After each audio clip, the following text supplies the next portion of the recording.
Okay, good morning. Okay, we're going to commence the second day of this hearing, and it's the second day of the union's presentation, so I'll defer to counsel.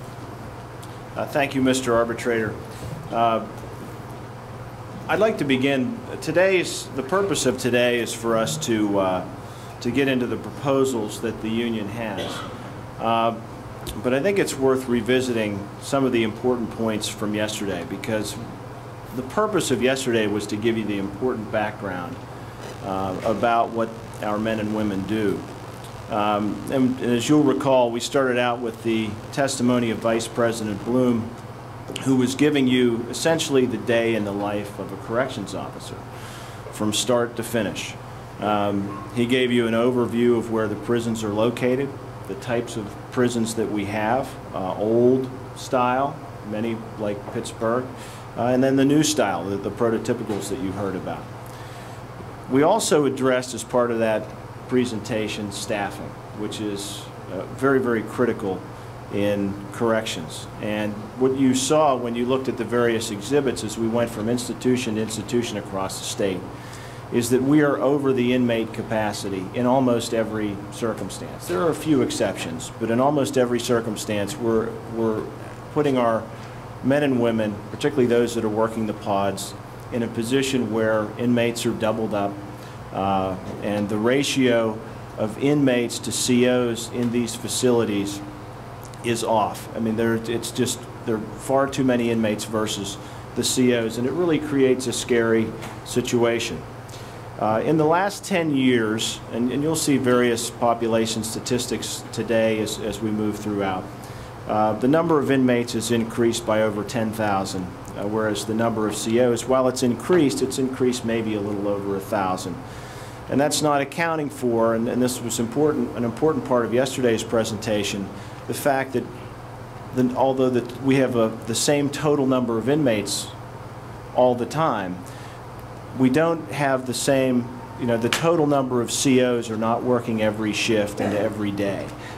So we had to account for that, and that's where you saw the various staffing ratios that were presented and that were visible on the PowerPoint.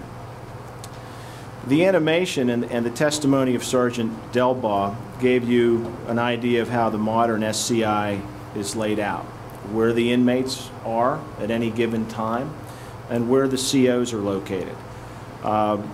One of the interesting things about SCI Cole Township is the fact that the prison itself is not set up as just housing pods. I mean, you saw a situation with Cole where you essentially had, I think, what he referred to as a warehouse, like a sort of a military-style bunkhouse, where you've got all these inmates living in this big, giant, open area, and the COs really with nowhere to hide there, among them, trying to keep the peace.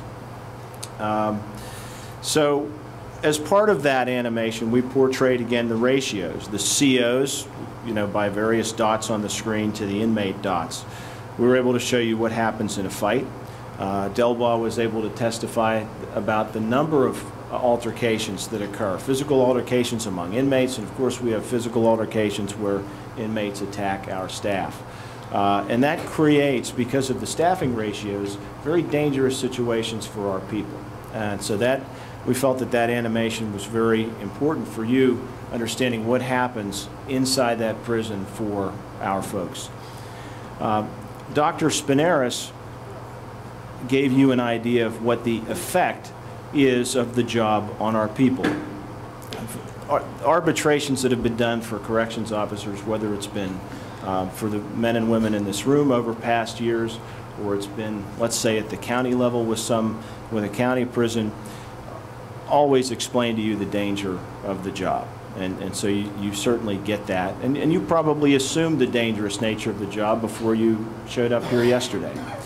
But what Dr. Spinaris was able to do is to detail for you the cost that is paid by each of the men and women in the bargaining unit when they're doing their job. The physical cost in terms of their health, hypertension, high blood pressure, and the psychological cost, obviously with the post-traumatic stress disorder being so rampant. So we'd like you to keep in mind what Vice President Bloom said in his testimony about the fact that during the course of his career, he's essentially been locked up or in jail for a substantial portion of that. And once we think about that in light of the testimony given by Dr. Spinaris, who described that situation as toxic. I mean, it's certainly what we signed up for, but that doesn't make it any less dangerous. It doesn't lessen the effect that our people feel as a result of doing the job. Where the corrections officer is locked up with a CO, according to Spinaris, what makes it toxic is the constant adversarial nature of the job and its effect then on the body and the psyche. What we've experienced in terms of looking at our numbers over time, and you'll hear about this as part of our economic study as well, is that the toxicity of this job is forcing experienced officers to leave. And that's, as Dr. Spinaris said, it's a national trend. And I believe her testimony was that administrators have recognized that. She said she's worked in, I think, 24 states and plus the District of Columbia's. That administrators recognize that this trend has to stop. And so with today's info, what we want you to keep in mind is that we're losing experienced COs. What you'll see is that the bulk of our membership really is in the, from day one, their first day of hire through their 10th year of service. And during that 10-year period of time is when, according to our salary structure, when they make the least amount of money. And I guess that's maybe some potentially good news for the employer in terms of dollars paid. But it's not good news in terms of the level, keeping our experienced officers and providing a safe environment. As Vice President Bloom said, we need to keep our people. The people that we have are very concerned about their safety. And the bottom line is, and I think President Pinto testified to this, we can't hire COs to change the ratio that we have of our people to the inmates. Only the administration can do that. What we can do as part of this process is to try to incentivize longevity. And the way that we do that, the only way we know how to do that, is by protecting our pay and benefits. And as we told you at the outset, with the opening remarks by our president, the proposals here are no fat.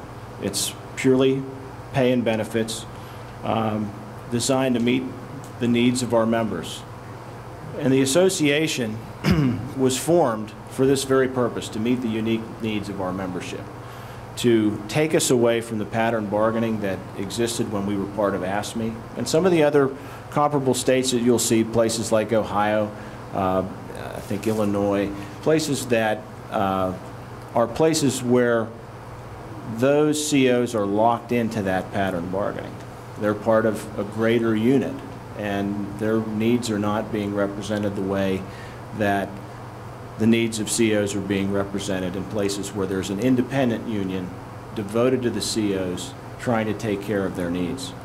What we're expressing to you is that we need to look at pay and benefits in a very direct light that's unique to this membership. And we're going to present those proposals to you in a minute. Let's begin with the term. Can we go to that, Chris? You can pop that up. What we're proposing for the term of this agreement is 1 year. However, with that being said, we're certainly not opposed to a longer term contract. But in order to do that, the contract must protect the needs of the employees. If you look at any modern long-term contracts, I mean, typically in pro sports, the athlete signs to provide for the future of his or her family, to allow for a dignified retirement. It meets the needs of the employer. They're able to keep a valuable player within the organization for multiple years. And that analogy, as strange as it may seem, is in light of yesterday's presentation. it's apt here because we have very valuable people in corrections. And the DOC, each year that new employees are added, are training people at their expense, and they're making an investment in those people. And what we're suggesting to you is we need to keep them beyond those first 10 years. So a long-term agreement is going to work if we're going to lock in wages that are going to take us into a position where we meet our comparable departments from other states. It's going to work if we protect our workers against rising medical costs. It's going to work if we're able to restructure retiree health payments. And it's going to work if we're able to protect against employer cuts. Now, we don't start the Commonwealth's presentation until next week, but we've seen their issues in dispute, proposals to change the work schedule, to cut leave. Those are the types of things that we need to protect against. And if we're going to find ourselves in a position where we don't believe we can accomplish those goals of bringing us into step with our comparable departments, of protecting our benefits against cuts, then our proposal to you would be, let's just do a one-year deal. We'll work out a pay increase, and then we'll move on a year from now and try to take the steps necessary to do that. There's just too much at stake for a group here that is, in light of Dr. Spinaris' testimony, stressed and stretched. So that's really all I have to say about term. Why don't we turn to wages? What we did in terms of wages, let me just make sure I'm following along in the book adequately. Let me revert to the book for a second. What you can see is we've included the PSCOA proposals at tab 1. Then in tab 2, we have the Commonwealth's issues in dispute. Tab 3 is our collective bargaining agreement.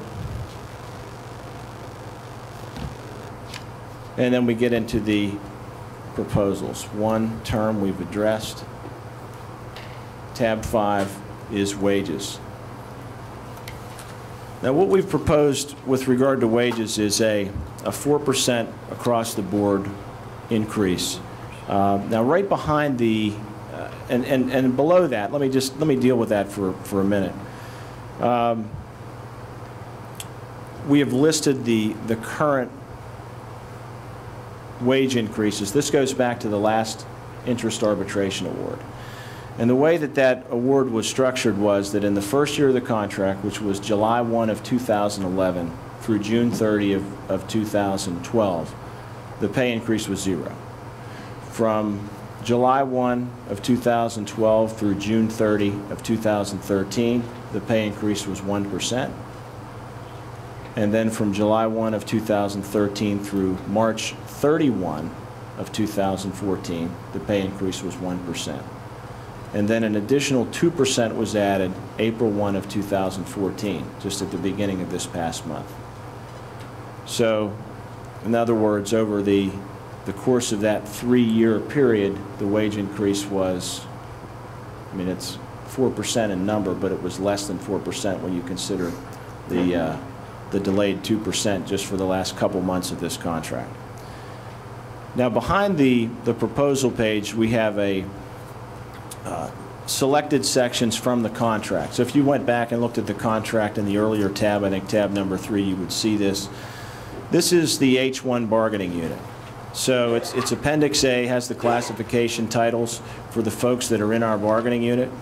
You heard a little bit about this yesterday, about the different, I think Vice President Bloom testified to this, the various positions that are in our bargaining unit, and this lists them. And then what you do is you'll see that there's a pay range that is for each of those various classifications.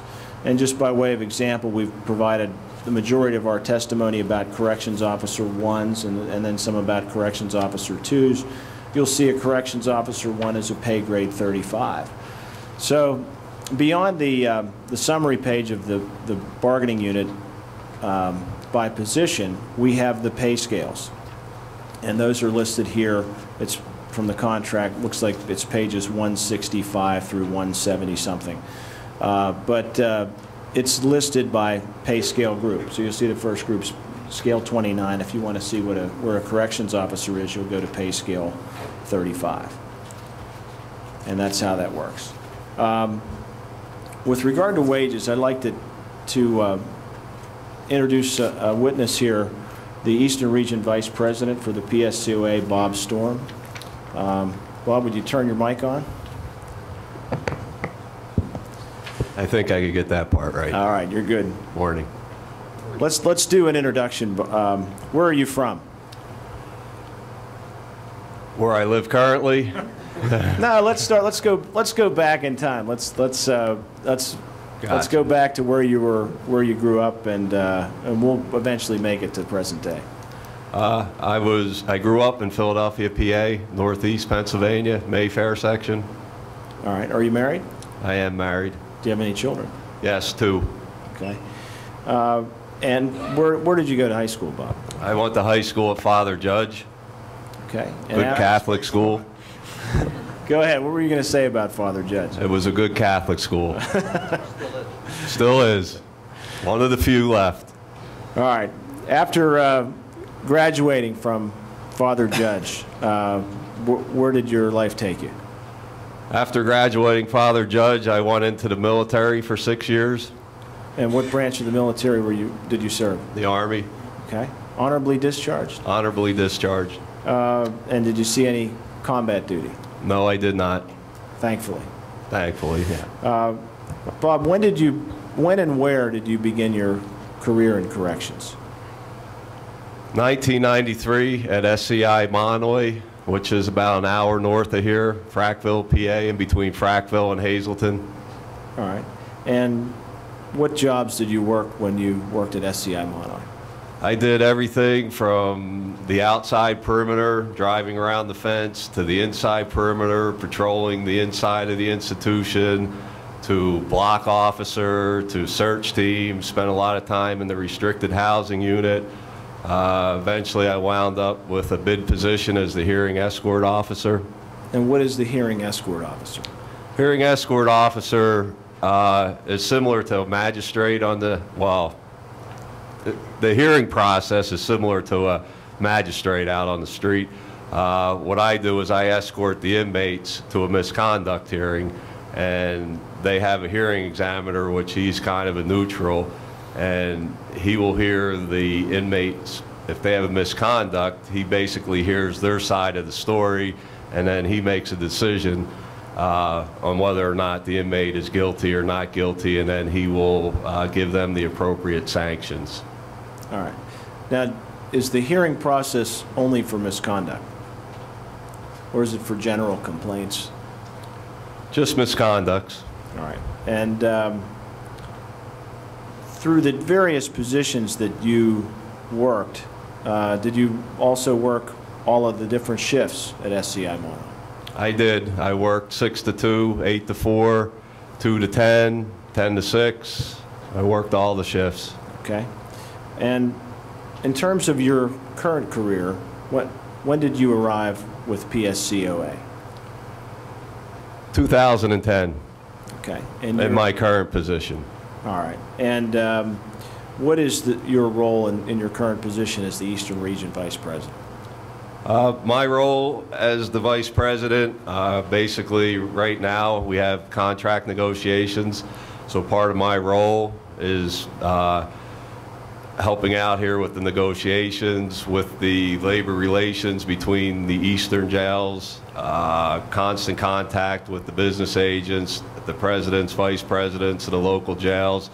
So basically overseeing approximately 15 institutions on the eastern side of the state. All right.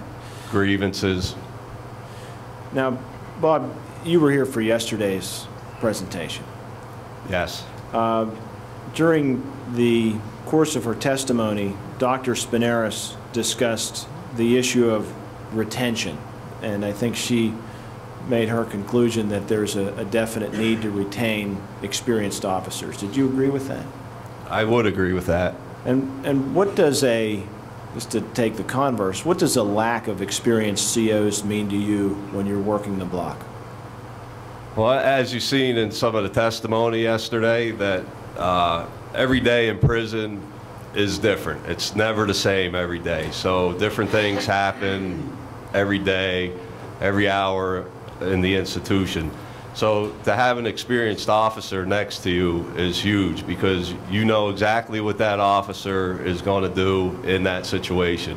When you have an unexperienced officer, you have no idea what his thought process is. You have no idea whether he's going to freeze up. But if I have that experienced officer next to me, I know exactly what he's going to do, and we're going to be able to control the situation in the institution.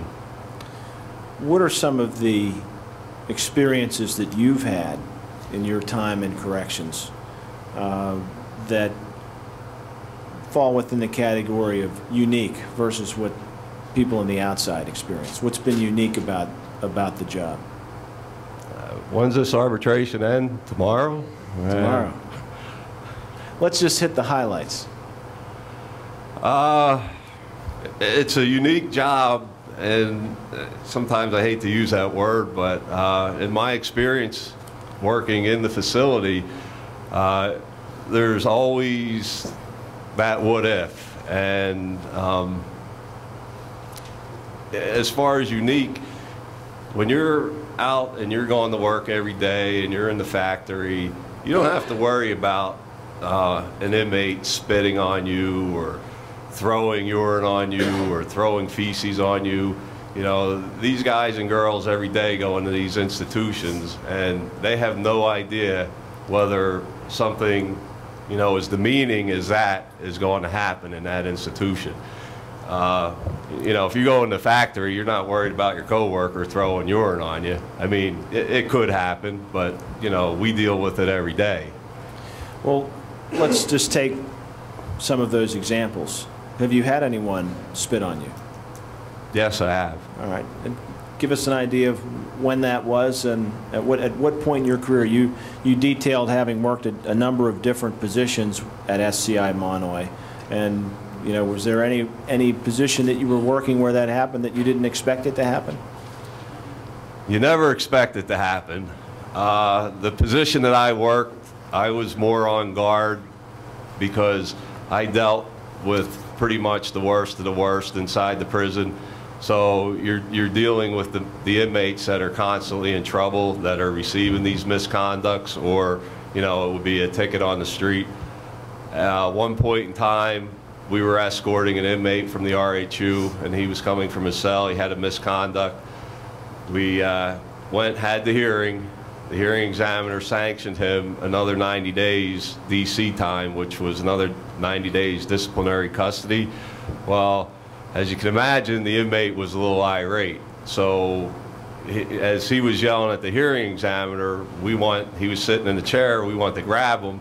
Well, when we went to grab him to take him out, you know, he turned around and spit in my face, okay? As a human being, that's probably you know, my dignity, my pride, everything was hurt. I mean, we're a shell there, but through the years, you know, mentally, and you never forget that. You never forget somebody, you know, just turning around and spitting in your face. It's just not normal, everyday work life. Well, Bob, is there any concern at that point as to the effect of the exchange of bodily fluids from an inmate to you in your face? Oh, absolutely, I was concerned. I didn't know what that inmate had. I don't know what kind of disease he had, hepatitis. If he had hepatitis, guess what? You know, you know, chances are I'm going to get it. AIDS, I mean, you just don't know what they have, what kind of disease. Not to mention that they're not the very clean, you know, when they're in the RHU, they're not very clean. You know, their hygiene isn't very well kept up. All right. What about altercations? Have you been involved in physical altercations in the facility? Numerous. Have you ever been injured? Yes. As a result of those altercations? Yes. Okay. But I always made it to work. One of the things that we we heard a bit in testimony yesterday. I think it was Vice President Bloom discussed this, about where the SCIs tend to be located, that with a few exceptions, maybe like Pittsburgh, they tend to be in more of a rural setting, away from the population. Would you agree with that testimony? Yes, I would. Is there any economic impact that goes along with that? Sure. Okay. Well, when you worked at SCI Monoy, where did you live? When I worked at SCI Mono, I lived in Mount Pocono, which was approximately 66 miles from the institution, which would be 132 miles round trip. All right. So what's the, in your opinion, what's the economic impact of having to make that trip? There's a few things. When you make that trip, it's an hour-and-a-half drive. You get up, I work 6 to 2 at the time, so basically you're on the road at 4 o'clock in the morning to make sure you get to the institution at 6 o'clock. You're there, you're 8 hours, and then some till you get relieved. You have another hour-and-a-half ride home. So literally, you know, when you're working those hours and driving that distance, you're kind of an 11, 12-hour day.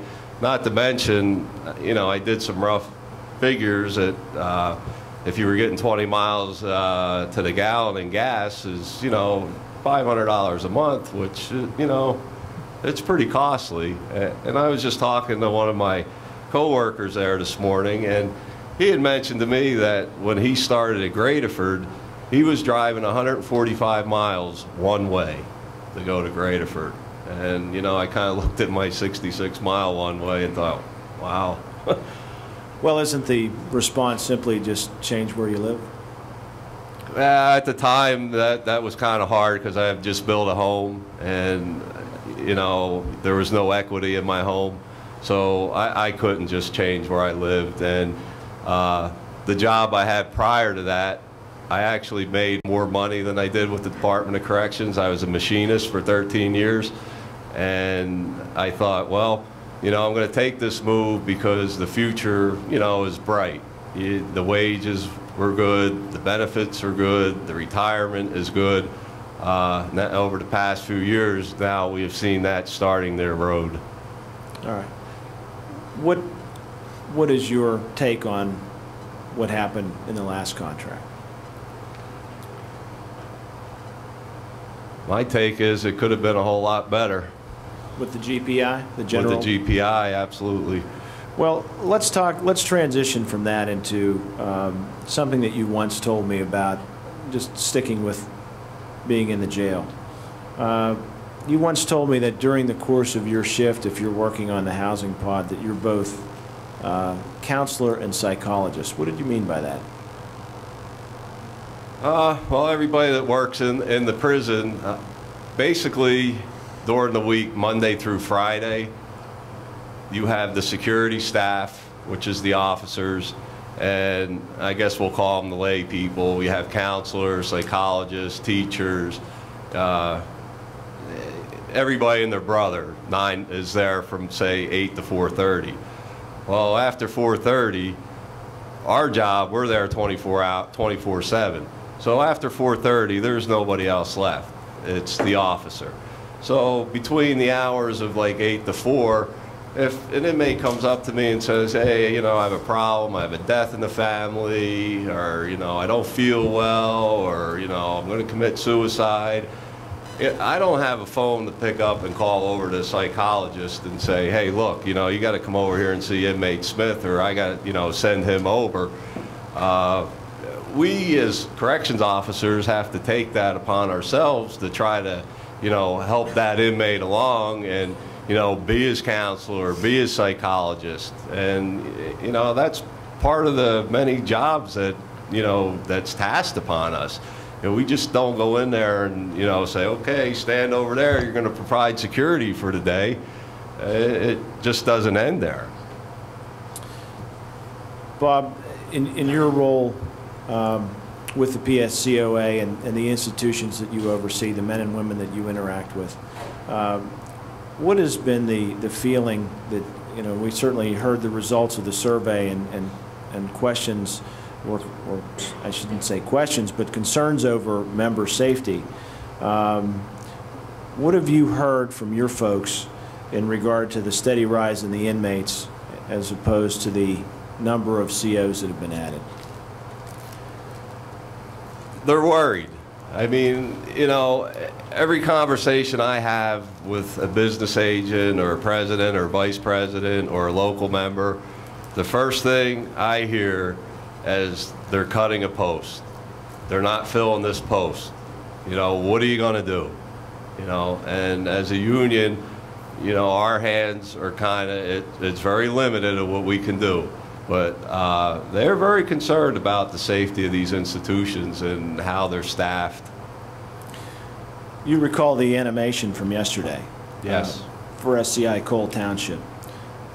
How does the cutting of posts work? What's the effect of it as we think back to that animation and the dots for COs versus the dots for the inmates? The effect? Yeah. The monetary effect? No, the effect in terms of what your members are concerned about. My members are concerned that if something happens in that institution, that if there isn't a body there, who's going to respond? Who's going to, you know, help when, you know, help is needed? Eventually you start calling and there's nobody there. You can't call somebody off a housing unit and he's the only guy on the housing unit unless you decide to lock the jail down, which is few and far between. All right. Bob, thank you very much. There may be some testimony or some questions from the Commonwealth. Any questions, Brian? Yeah, just a few. Mr. Sorm, first, it's good seeing you again. You too, Brian. You and I will agree that 1.5% is a low number, right? 1.5%? Yes? I could agree that's a low number. Now, and in your testimony, at least as I understood it, it was geared toward this notion that, and in conjunction with the opening statement this morning, it was geared to this notion that pay isn't competitive, and because the job is as difficult as it is, we cannot retain COs beyond that 10th year, correct? I didn't testify to that, but... Well, the idea is that we're not competitive, our attrition rate's too high, we're backfilling senior employees with new hires off the street, right? Yeah, you know the numbers. I mean, you see, you know, the years of service and what's there. Well, for fiscal year 2012, 2013, and we'll actually present more information during our presentation, there were only 150 voluntary separations. Are you aware of that? No, I'm not aware of that. That's 1.5% of the bargaining unit. There were about 450 retirements, which is a larger number, but those are COs who retired pension eligible. So, Why do you think they retired? well, because they're pension eligible, like most people in the Commonwealth do after they put in that much time. Maybe they didn't feel safe in the institutions.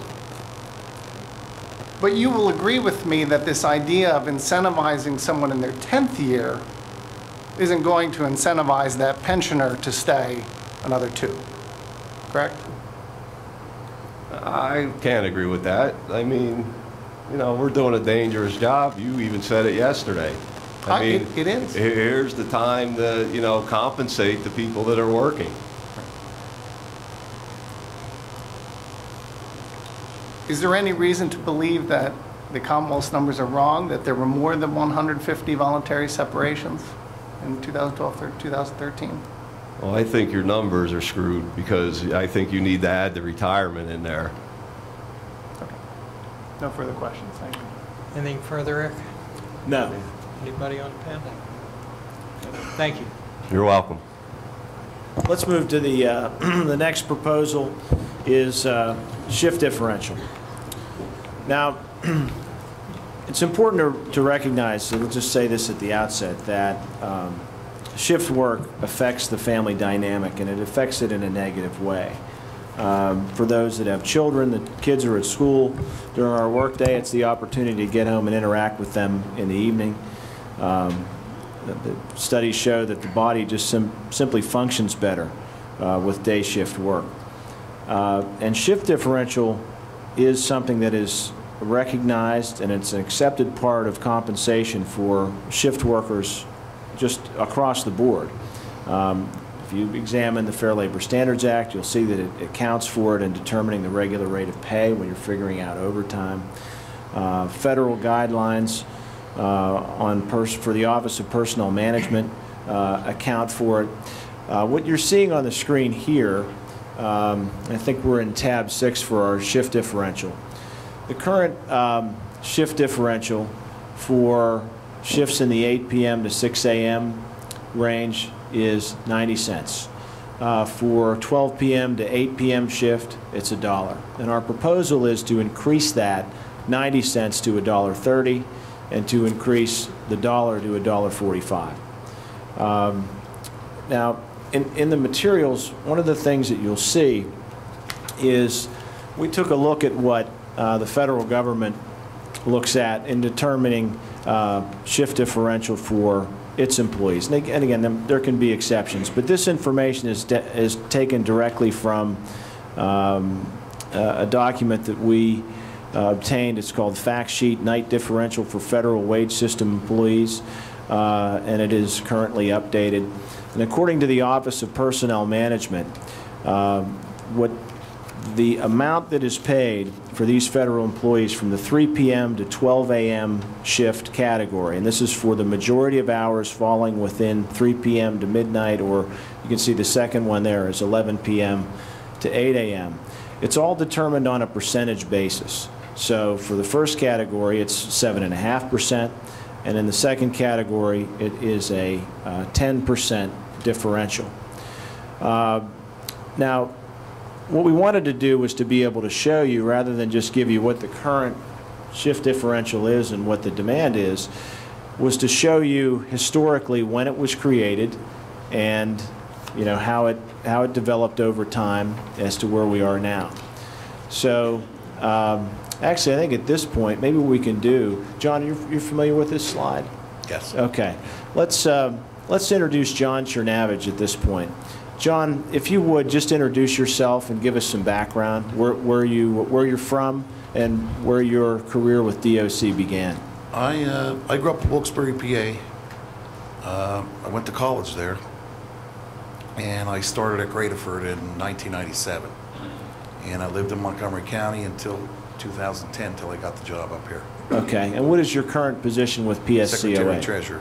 All right. And now, when did, just give us an idea of how the shift differential has worked. I think we took a look all the way back to 1972-73. So why don't you take us through this as to where it started out? Well, that's basically when the federal government, with their employees, decided to institute an extra boost to get their employees to work those shifts. And at that point, it was a percentage of a base salary. So, it could have been like 8 to 10%. It would be of a base salary at that time. Okay. So how was it calculated for the H-1 bargaining unit? Well, right now it's 90 cents for a third shift, and second shift is $1. All right. But looking back, when it was first created, so now it's not percentage, right? And no. When it was first created, actually, we'll run through this, and I'd like to get then up to where the calculations that you've done for yourself. So in 72-73, when the first negotiation of shift differential pay came in, it was 10 cents for those on the evening shift and then the third shift, which would be the night shift, right? Mm-hmm. Okay. And you can see over time that it crept up. So then the next contract year, we have them divided up into contract years here, or contracts. 73 to 76, it goes to 15 cents. And that's for shifts beginning before 6 a.m. or after 12 noon. So John, it was all the same, a uniform number? Mm-hmm. All right. So 76 to 78, it creeps up to 25 cents. 78 to 81, goes to 30 cents, then 35. Two successive contracts then, for 1983 to 1985, there's absolutely no change, and 85 to 87, no change. 87 to 89, it goes to 40 cents, and also during that contract, effective in the last year of that contract, it jumped up to 45 cents per hour. Now for 1989 to 92, you can see that it creeps up, and eventually as we get to the end of 95, effective July 1 of 1994, the shift differential is 75 cents per hour. But then it changed, right, John, in terms of how we did the calculation. We then went to the two-tiered system that we have now, which is for shifts beginning at or after 8 p.m. and before 6 a.m., we established one rate, and then a higher rate for those shifts beginning after 12 noon and before 8 o'clock p.m. And you can see how it changed over time. So the last increase occurred in the 1998 contract, and that's where, effective July 1 of 98, the first shift differential at or after 8 p.m. and before 6 a.m., which is would be what, your third shift, John? Yes. It goes to 90 cents, and then it's $1 for what would be the second shift, correct? There's been no change since that time. So for 2001 to 04, 05 to 08 in the last contract, nothing. Now what we did was, just in light of the fact that Office of Personnel Management looks at this on a percentage basis, we decided let's look at where a middle of the road in terms of years of service, if you will, officer would be. So we looked at a 10-year corrections officer. And if you use the pay grade, the pay scale group number 35 for a corrections officer 1, what you'll see is that the hourly rate is $27.38 for, actually I think we might have the numbers. We may have to update your book. I think we might have a typo there. We'll get the correct version for you. But just looking at the PowerPoint there, the correct number is $27.38. So what we did then was to compare the existing 90 cents to that. And that lets you know that as far as the night shift, on a percentage basis, we're at 3.2%, and for the afternoon shift, we're at 3.6%. If you then jump up and take a look at the 20-year corrections officer, what you'll see is that the percentages drop down even more to 2.9% for the 90 cents and 3.2% for the this middle shift or the second shift officer. So that is a long way off from where we would be if we were utilizing the federal model. And so we decided let's just apply the federal model to show you in terms of dollars where that would be. And that's actually listed in the book. And what you see is if you were a 10-year officer using the 7.5% figure, you would actually not be receiving 90 cents, you'd be receiving $2, a little over $2. And at 20 years, using the 10%, you'd be receiving a little over $3 an hour. So, John, did you have an opportunity to go back and look at what your Yes. how it's changed over time for you personally? Yes, I tracked. This is my starting rate in 1997, and that's my salary increases over the last 16 years. And on top is shift differential. Now, I only used second shift for my comparison because that's what I had worked. Now that was on the right. You'll see the percentage of your base pay, what my shift differential was, as opposed to my salary was at that point. And you'll see in 2004, 2005, there was a big jump, and that's only because we had a late contract. I got promoted at the time to sergeant, so that's a little disparity there, why it jumped up. But that's the percentage of base pay as opposed to my hourly salary through my career. All right. So as we look at it, really your career has been emblematic of what we just saw. That rather than being anywhere near the, as you've marched through time, being at a 7.5 or 10% differential as OPM uses, really you're around 3.1 as we've gotten to the end of time here. Okay. That's all I have for Mr. Chernavage, and that concludes shift differential. Do you have any questions? Give me 1 second. Thank you.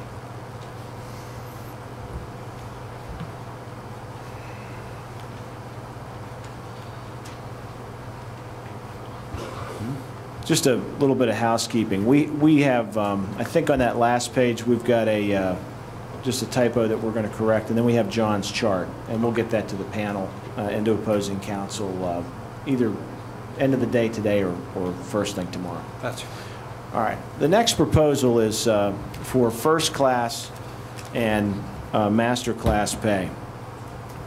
One of the things that we looked at, and I'd like to, we're going to introduce some testimony here from Executive Vice President Walsh in a minute. But the proposal is to establish a 4% increase at the 10th year and at the 20th year. And in terms of what is first class and what is master class, we're going to have Mr. Walsh testify to that. But one of the things I'd like to say before we get there is this. We took a look at the governor's annual workforce statistics report for 2014.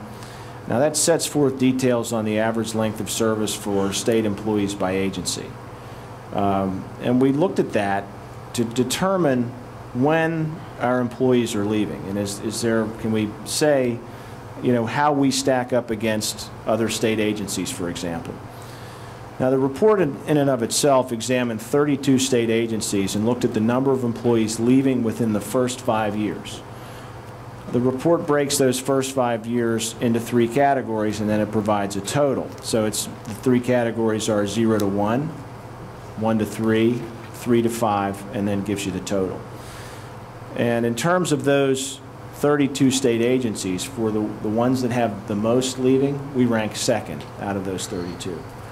So in the 0 to 1 category, of the 338 employees that left, 94 were corrections. That's 27.8%. In the 1 to 3 category, 52 out of the 419 that left were corrections. That's 12.4%. 3 to 5, 68 of the 340 that left state employment, 20%. So as you get to the end of that 5 years, what you'll see is that 20% of the folks that are leaving are in corrections. And we just think that's an unacceptable number. And what we think that means is that there is definitely a retention problem. And one of the ways that we're proposing to deal with that is to establish a rate increase for first class and master class corrections officers. Now those designations, as you'll hear in a moment, already exist. But we want to give them an incentive to remain so that we can retain those experienced officers. And as you've already heard from the experts yesterday and from Vice President Storm today, that experience is critically important. So as we looked at the current breakdown of the total H-1 members by years of service, here's what we saw. We saw that in the category of 0 to 5 years, 29% of our folks are there. 6 to 10 years, 27%. And then it really starts to drop off. You'll see it goes to 19% for 11 to 15. 19%. Then 16 to 19, 11%. 10% at 20 to 25, and 1% of the membership is in that 25-year plus category. Now, if we measure the total number of employees between that first category, 0 to 5, and the third category, 11 to 15, that's a drop of more than 1,000 employees. That 29% down to 19%, that's over 1,000 people. And if we compare that first category to the fourth in the 16 to 20 range, that's a loss of more than 1,800 people. Now, Vice President Walsh, I'd like to just introduce you.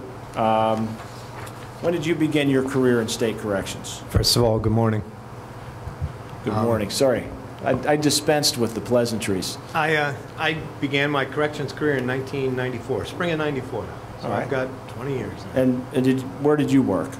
I, like John, grew up in Wilkes-Barre, and I, like Bob, started at SEI Mahanoy. Did you work at any other institutions? I now work at SEI Chester, Okay. outside of Philadelphia. How long did you work at Mahanoy and how long at Chester?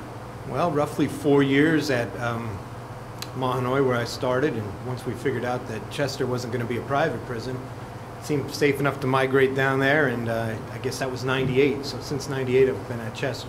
Okay. Until I came out here to do the executive vice president job. And when did your career with PSCOA begin? Oh boy. Locally, pretty much with the inception of PSCOA, there was a brief stint as I worked at the main office in 2008 in the grievance department, and in 2010 I won the executive vice president position where I oversee, once again, the whole grievance department. All right. And now, can you give the panel some information in terms of what first class, master class is and when it was born? Well, you may have heard some testimony just yesterday about a survey, and that was the recent survey that we did. Well, 3 years ago we did a similar survey by asking our membership what was important to them. Something that came back, we found it a bit peculiar in some ways, was that they felt like they were invisible. Nobody cares about them. This whole kind of, I wish they'd treat us as good as they treat the inmates is often heard. And they just get worn out. So we wanted to incentivize and try and recognize them for their years of service. Because, as Bob said, the senior guy is all too often the guy who's been there before. You know, in corrections, you can literally learn something new every day. And a senior guy basically knows how to control the variables. If I could control more variables, then I only have one uncontrolled variable that I have to worry about. That mostly, you know, like one individual inmate, so to speak. And we started to talk about it then, and we moved here, and I testified before a similar arbitration panel, and we decided that what we wanted was something similar to a military structure, because we often hear that we're a paramilitary organization, but there's nowhere to advance. You go from a CO1 to a CO2. It's just part of that there's nowhere for them to go type thing that we were hearing from them. So 3 years ago, like I'm testifying to, I sat before a similar panel, and I talked about recognizing these men and women for their years of service. First class at 10 years, and then master class at 20 years. I also believe I talked a bit about attaching a bit of monetary value to such, but we weren't fortunate enough to gain that from the arbitration panel, but we did get the recognition part, which I'll show you here. We have 1 star and 2 star that our officers wear on their lapels. The whole decision was that it went back to the uniform committee. And even though I sat before this panel and I talked about chevrons and rockers, because that's what we have in the military, a CO1 would be like a PFC, and sergeant, everybody knows they've got 3 stripes. A rocker goes underneath for a staff or a first class sergeant. But what we came back with were stars that were worn on your lapels. So I guess, to make a long story short, I'm here to talk about not only recognize them, but adding a bit more of an incentive in the form of money, a monetary value that we've set at 4% for their service. And do you believe that's going to help with retention? Well, I do believe it's going to help with retention, because it's another step. It's like it's something to promote to, something that's going to keep you around. Not to mention, it's a little bit more extra money in your pocket. It's not just, well, I've been a CO1 forever. You'll hear that. I've been a CO1 forever.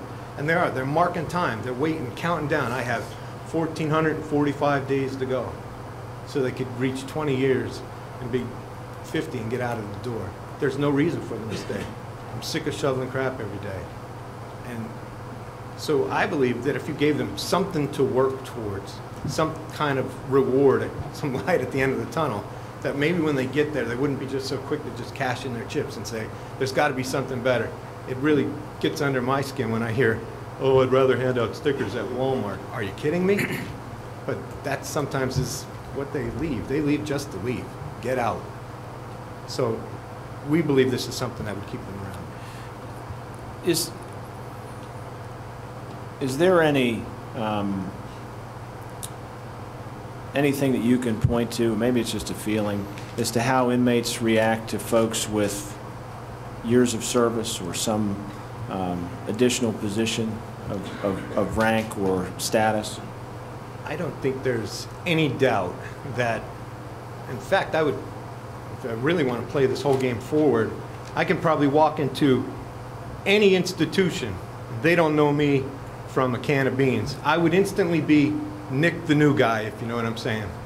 They would treat me like they would treat every new guy that walks in those places, until they found out by the way I handle myself and the way I will take charge of the situation that, whoa, this guy's not new. Because inmates, they're there 24 hours a day, and they figure out ways to get over, if you will. That's their job. Their job is to get over and distract and try and do their business while you're trying to do yours. And like Bob pointed out, we're the counselor, we're the psychologist. I think I used the analogy last time here that we're like a fireman. We're constantly putting out fires. There's one here, there's one there. I need to get this group of inmates out of my face so I can look and concentrate at the rest of them. It's a job with a 1,000 different variables, like I said. So you want to try and control them. So there's no doubt that inexperienced officers are preyed upon.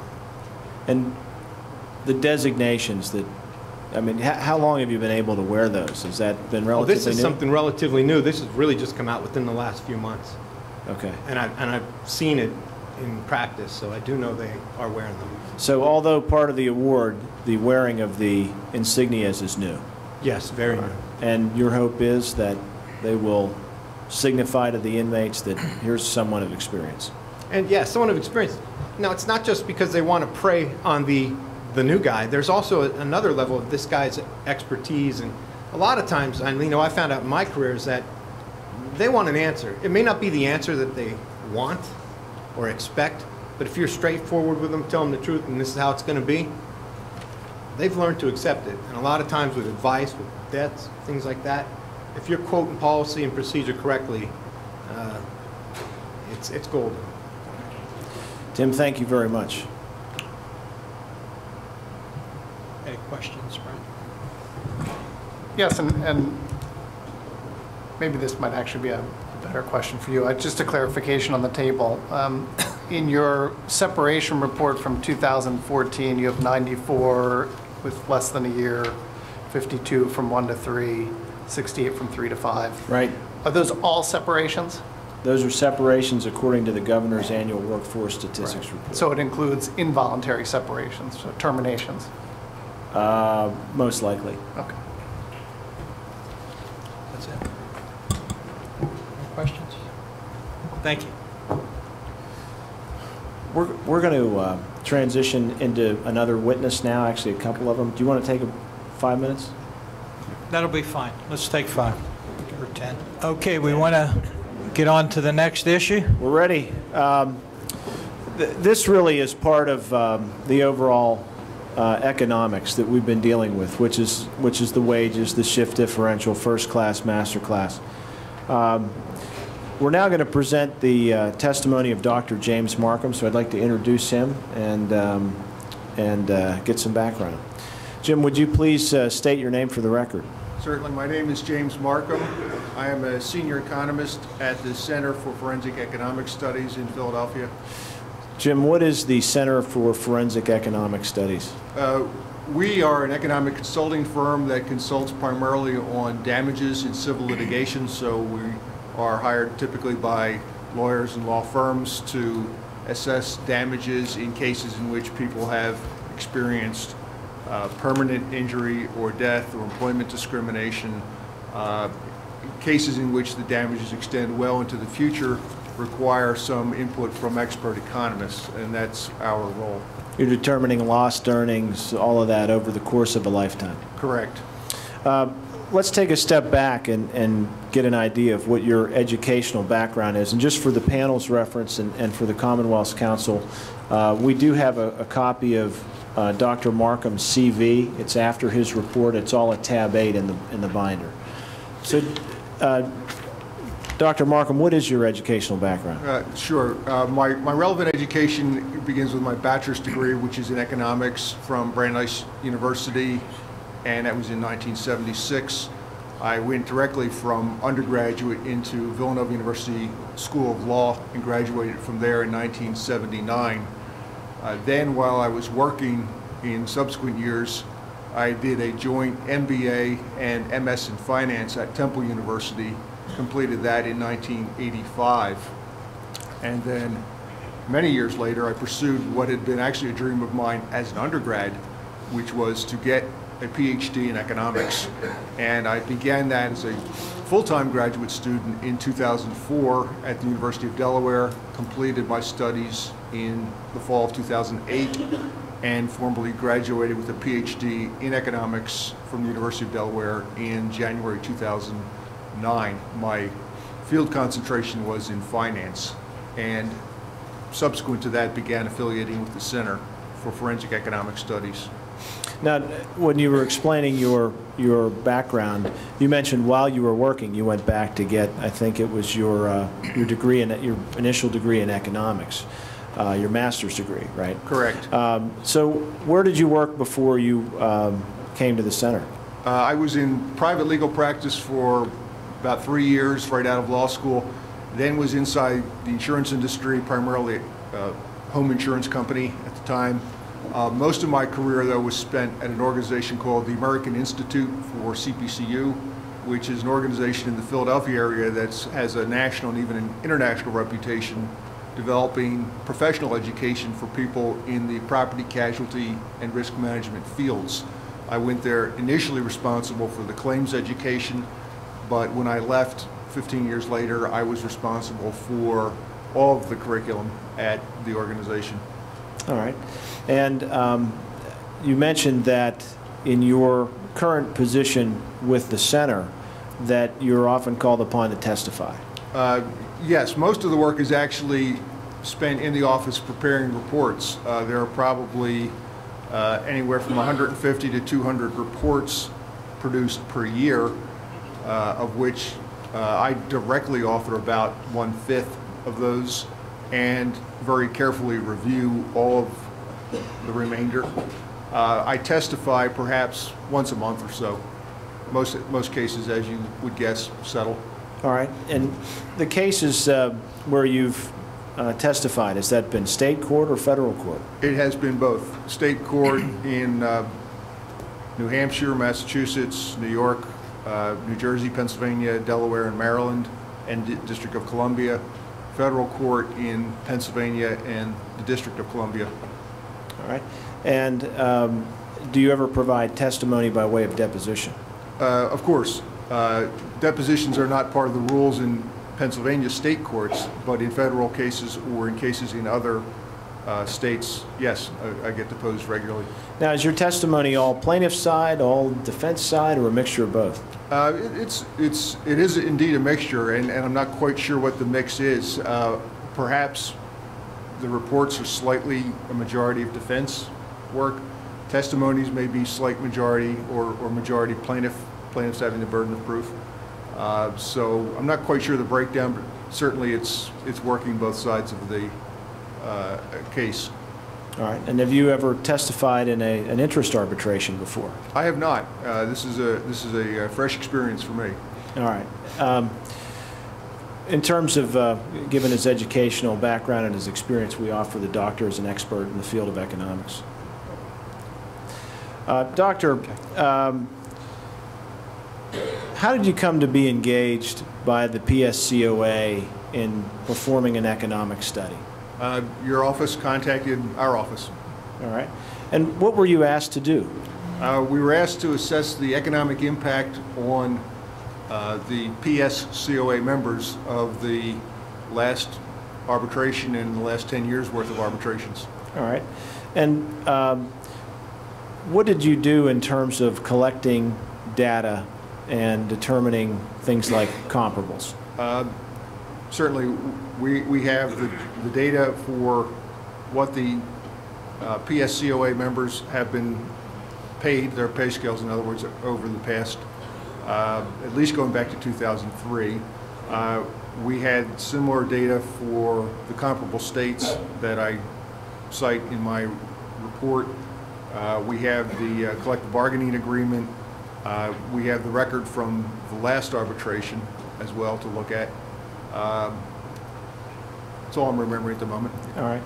And how did you approach your examination and evaluation of corrections officer compensation in Pennsylvania? Really, to me, the most important issue was what have they experienced directly? What has happened to their real pay over the years? And how do they compare to corrections officers in comparable states? Those were the main issues, in my mind, for assessing where Pennsylvania's corrections officers stand.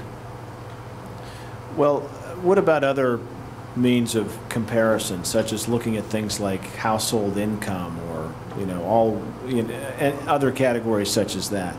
Well, of course, I looked at the data for high school graduates in general, because that was something the Commonwealth cited in its last presentation, and judged that data not to be nearly as relevant as comparisons with other states' corrections officers. Why?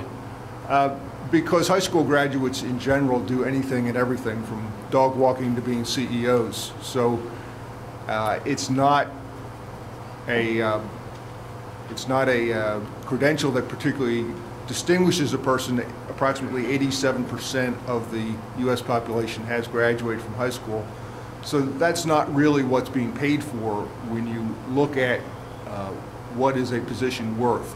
When you look at what this position is worth, you would look at positions of comparable knowledge, skills, experience, and duties. And in that respect, the most relevant comparison would be with other state correction officers. Given the unique nature of the job? Certainly, yes. Let's go through your report. Can you tell us what you studied and what you found? Certainly. Let me just give you a quick thumbnail of my ultimate conclusions. There are two fundamental conclusions, and then I'll elaborate on these somewhat.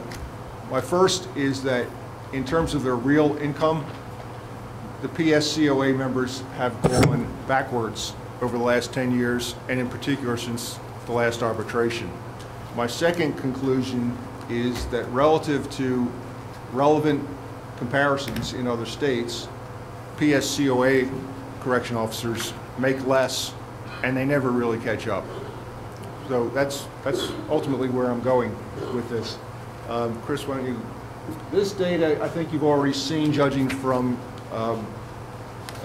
Eric's opening statement. This is a repeat of the data that illustrates that the different correctional facilities are in general at 108% of capacity. So there's not a workload justification for a real decline in income. And likewise, if we go to the next slide, Chris. So you're looking, before we do, you're examining, is that something that you would typically examine as an economist to measure workload? Sure. If real incomes had gone down, but that was justified by a decrease in workload, then that would be a justification. But it appears that in the case of the corrections officers, that is certainly not a justification. Thank you. Yeah, and looking at this slide, this indicates, of course, salary increases relative to the prison population. Perhaps the more important comparison is one it sounds like you got into yesterday, which is the inmates per correction officer kind of data. I'm sorry I don't have that up here, but that number, when I looked at it, had gone up. In other words, number of prison inmates per correction officer rising over the years indicates heavier workloads. So if anything, the heavier workloads would justify real increases in earnings, not decreases in earnings. Let's go on, Chris. Okay, I hope you gentlemen of the panel have younger eyes than I do. Well, this is it's in page 4 of the book, so they'll be able to follow. That's good to hear. I'll explain this. This is the loss of purchasing power that has occurred since the last arbitration, or as a result of the last arbitration. Now, you selected CPIW for Northeast. Why did you select that? It is the CPI in general is the Consumer Price Index. It is a well-regarded index of inflation put out by the Bureau of Labor Statistics in the federal government, and it measures inflation based on a typical, what they call market basket of goods and services bought by the average consumer. The general CPI, which is called the CPI-U, is for all people in urban settings. The CPIW is for wage and clerical workers specifically, so it's a subset of the overall CPI. They're very parallel to one another, but this is somewhat more on point for wage and clerical type occupations. So that is the basis, that CPIW was the basis for the wage adjustments. But before I get into that, just allow me to explain. The leftmost column, the leftmost column is just a number of years from 1 to 25, and this illustrates what the pay is for Pennsylvania corrections officers at given years of service. The leftmost column after that is the numbers in effect in July of 2010. And if we skip over 2 columns to the right, you see the Pennsylvania Corrections Officers data for April of 2014. In other words, what do they get based on the raises that were just implemented this month? And that data, if you compare that left column for 2010 to that second from the right column for 2014, on its face, it looks like corrections officers have had increases. For example, year 10, and I'll explain why we talk about year 10 as a favorite. In 2010, year 10, correction officers made $53,892. And in April of 2014, they made $56,604. Apparently an increase. But that is what economists would call a nominal increase only. It is not a real increase. And by that, I mean the purchasing power of those 2 figures is actually different. And specifically, the one that appears to be lower is actually the higher figure in terms of purchasing power. And that becomes obvious in that very middle column. I've adjusted the 2010 numbers to 2014 dollars by way of the Consumer Price Index, and you can see how much purchasing power there was in the 2010 figures. Specifically for a year 10 correction officer, the 2010 salary in terms of 2014 dollars is $58,215. In other words, $1,611 more than what they're now receiving actually in April of 2014. So that is what I mean by a real decline in purchasing power, is that because of inflation, what that nominal salary can buy has eroded over time. And all of the raises from the most recent arbitration, because that includes right through this month, April 2014, have not made that up. So the typical corrections officer has gone backwards in terms of purchasing power. And at the very bottom right-hand side, you see an average figure of $1,713 loss of purchasing power since 2010, and that is an annual loss. I mean, that if things didn't change at all, that would go on. Let's look at the next slide, Chris. This is the same presentation, but instead of comparing 2010 and 2014, I'm now comparing 2003 and 2014. And so in other words, someone who has put in a 10-year career, what have they now experienced? And the figures get worse.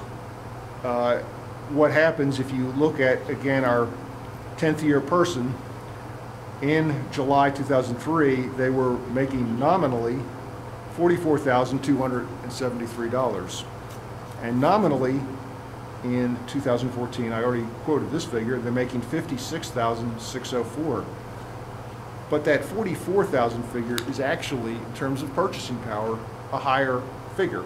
If you convert that based on the amount of inflation that has occurred since 2003, the purchasing power in today's dollars of that 2003 figure is $59,126. And compare that to the $56,604, which is what the corrections officers are actually making. They have lost purchasing power to the sum of $2,522 over the time since 2003. Dr. Markham, as you approached this and before you worked on this particular analysis, did you expect to find this? I mean, in light of economic downturns, you know, between the period of 2003 through 2014, is this what you expected to find? I did not, because the average wage earner in the United States economy has actually stayed a bit ahead of inflation. Specifically, the average rate of inflation has been about 2.4% over the past 10 years or so. The average wage earner in the U.S. economy, this is the entire U.S. economy, has been at around 2.9%. That doesn't sound like a big difference, but it's critical in that they have stayed ahead of inflation. This is the average person, so obviously there are many people who have experiences all around the average, but in general, that's what I would expect. Before ever looking at this, I would have expected that, oh, the corrections officers have probably maintained their earnings relative to inflation, but in fact they have not. And it's an important statistic, which I apologize I did not include on this particular slide, is what are the percentages represented by these dollar figures. The dollar figures you see vary. Year one, corrections officers have lost $1,940 of purchasing power. This is the far right column, reading all the way down to year 25. That year, corrections officer has lost $3,070 of purchasing power, the average being $2,605. But in percentage terms, those losses range from about 4.5% to 5%, depending on what year we're talking about. So a 4% increase in earnings would not make up that loss of purchasing power since 2003. And just to clarify, if we skip back one slide, Chris, please, you'll see the bottom line on this slide since 2010 is a loss of purchasing power of $1,713, and on the subsequent slide it is $2,605. The $1,700 is a part of the $2,600. In other words, the way to interpret that is that yes, there's been a gradual erosion of purchasing power since 2003, but most of it has occurred since 2010 as a result of the last arbitration. All right. Let's move on. Now, this slide illustrates why I've been talking about that 10th year person. That is the average tenure of the PSCOA members. It's approximately 10 years. And from this data, we can see that those who have gone past 25 years and are still active represent only about 2% of the membership. If you sum it up there in this data, it's 199 people out of 10,636. So in other words, just under 2% last more than 25%. So one can have a debate about whether turnover is high or low, but there's no question that as a result of turnover, exceedingly few of the PSCOA members make it past 25 years. It's just not a common experience. And that has consequences in terms of their lifelong career earnings, which we'll get into at this point. The next couple of pages are very similar presentations, one to the next. Again, I hope you have this in the books for the panels to read good. We do. It's page 7.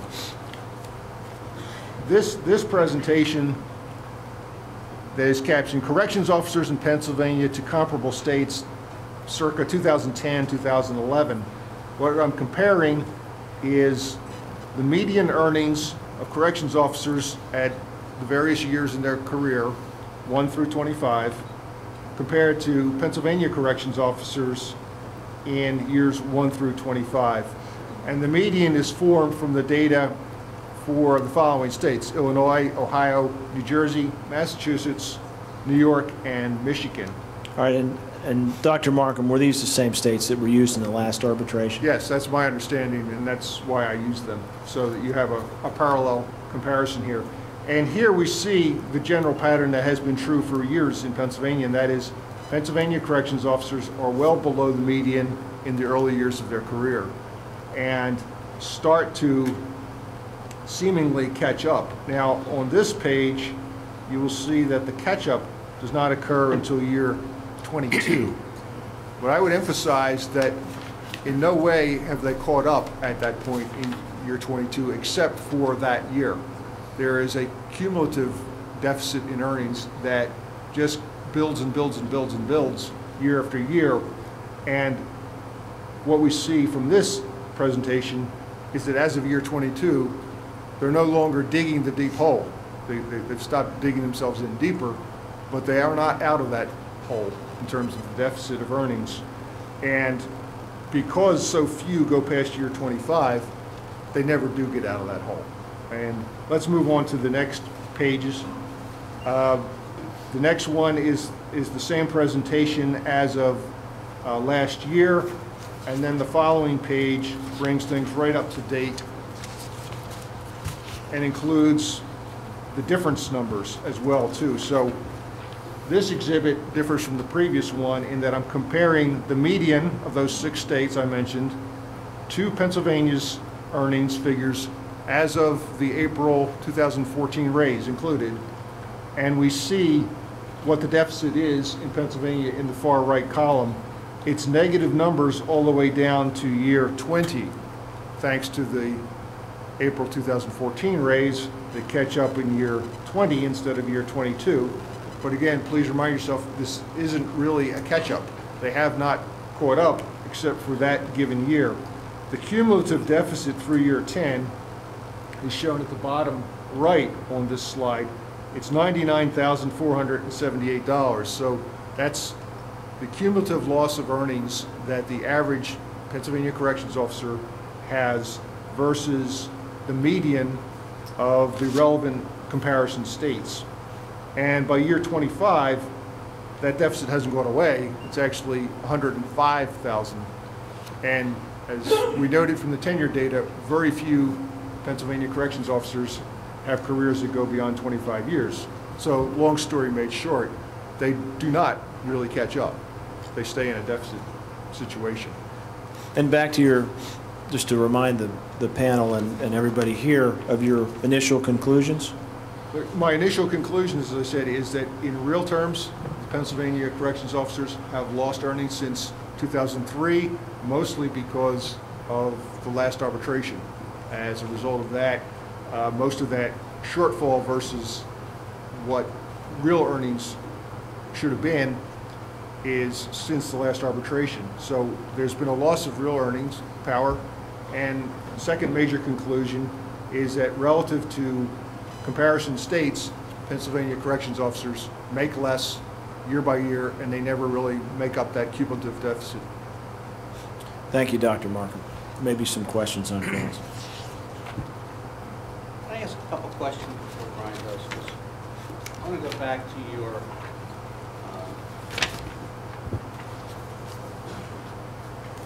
loss of purchasing power. Sure. Did you read the collective bargaining agreement? Yes, at some point. You're aware that correction officers move steps each year. Right, that's what's shown by this year-by-year comparison. So looking at your 10 to 14 chart, if someone is at year 10 this year, then in 2010 he would have been, I get confused in this, but let's say step 6. Okay. So that individual in 2010 made 44,127 and is now making 56,604. That's correct. That's real gain in purchasing power. Agreed? It is. Okay. Whereas you had them stagnant when you did your comparison. Well, here's, But answer my question, You- you can elaborate. okay, I'm sorry, what's the You specific have them question? stagnant at step 6, 44,127 and 46,284, showing a loss of purchasing power of 1286, which would be true if they hadn't moved. Well, correct. I'm not trying to illustrate a given person's career, but rather what the progression of the steps and the years results in. So for example, that person who in year 2010 was earning $44,127, looking at the scale at that time, would have said, okay, 4 more years, I'm going to make $53,892. And that person would have been thinking in terms of what $53,892 was worth in 2010. In other words, its purchasing power. But once that person got to the 10-year level, they would not have had that same purchasing power that they anticipated having back at year 6. Doctor, I'm not an economist on many masters or PhDs, but I understand money. Someone in 2006 is making $44,000. Okay? They are not thinking, well, in 2010. In 2014, I'll be making $53,000. Let's think what my purchasing power is. Their real purchasing increase goes from $44,000 to $56,000. They've experienced a $12,000 increase, more than 25% in a 4-year period. True? Well, True or not? No, here would be the correct comparison. If they're at $44,127 in year 6, Right. the purchasing power of that in 2014 dollars is $47,667. So in purchasing power of year 2014 dollars, the difference is $47,667 versus $56,604, Okay. which I agree is an increase. $9,000. It's not as much as they anticipated, though. $9,000, which is almost 20% on a $4,600 base. That's correct. Right? Okay. Correct. Well beyond any cost of living or inflation. That is. And if I go back and you look at your chart from 2003, will I not see the same numbers? You would see, if you tried to follow a given person's career rather than the overall scale, you would see a given person progressing. So that the individuals in the bargaining unit have seen significant increase in their purchasing power over the last 11 years or the last 4 years. Correct. And I would add that, though, relative to their comparator correction officers in other states, they've not been paid nearly as much. Well, again, I just wanted to clarify that. Maybe we can get into that a little later. Unfortunately, I just got your report an hour ago. Yeah. No, you're reading it correctly. Brian, go ahead. I'm sorry to interrupt. We can just take 10 minutes and we'll read just got the report as well. Sure, let's take 10. All set, Eric? Okay, Brian, anything? No questions. Anything from the panel? Do you have it? I just have a few more. Right. Doctor, looking at the statements comparison that you did Yes. in here, and again, I do apologize because I've not had a chance to really go through them and see how Pennsylvania has improved or not vis-a-vis different states and the different cells. But what I did notice, and I just want to see if you agree with this, is looking at the different mile markers, whether it's 5, 10, 15, 20 years, as I compare PA to the median, going from 10, 11 to 14, it appears that Pennsylvania has improved towards the median. Might be $1,000, this cell might be $800, might be $1,500. Would you agree with that? Certainly comparing the last two of these exhibits, because the 2013 exhibit does not include the April 14 raise, so that yeah, that April 14 raise improves the situation relative to 2013 for sure. And to 2010-11? I'd like a chance to do more side-by-side comparisons of numbers, but broadly speaking, the overall pattern is not changed, which is that the median earnings are much higher earlier in the career, and not until past year 20 does the Pennsylvania Corrections Officer catch up for that year. In terms of the cumulative, never really catches up. Okay. Looking at comparing 13 to 14 again. Looking across. Look at Illinois, 62, 162 at 10. It's about a $7,200 gap, better than PA, right? Rounded. Sure, roughly, yes. And then in 2014, it's now 6,800. About.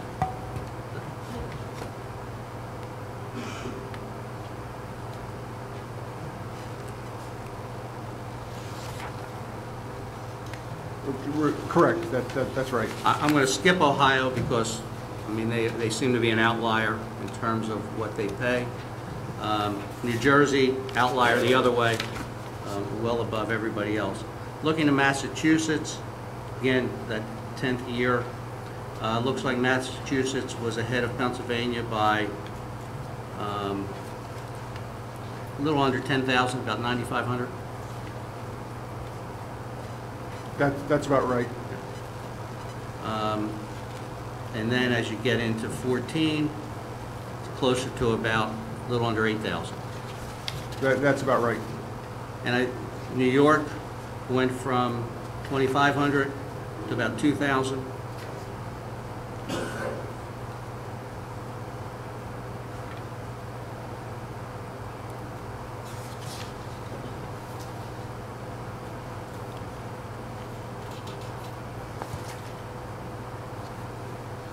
Yes, that's correct. And in Michigan,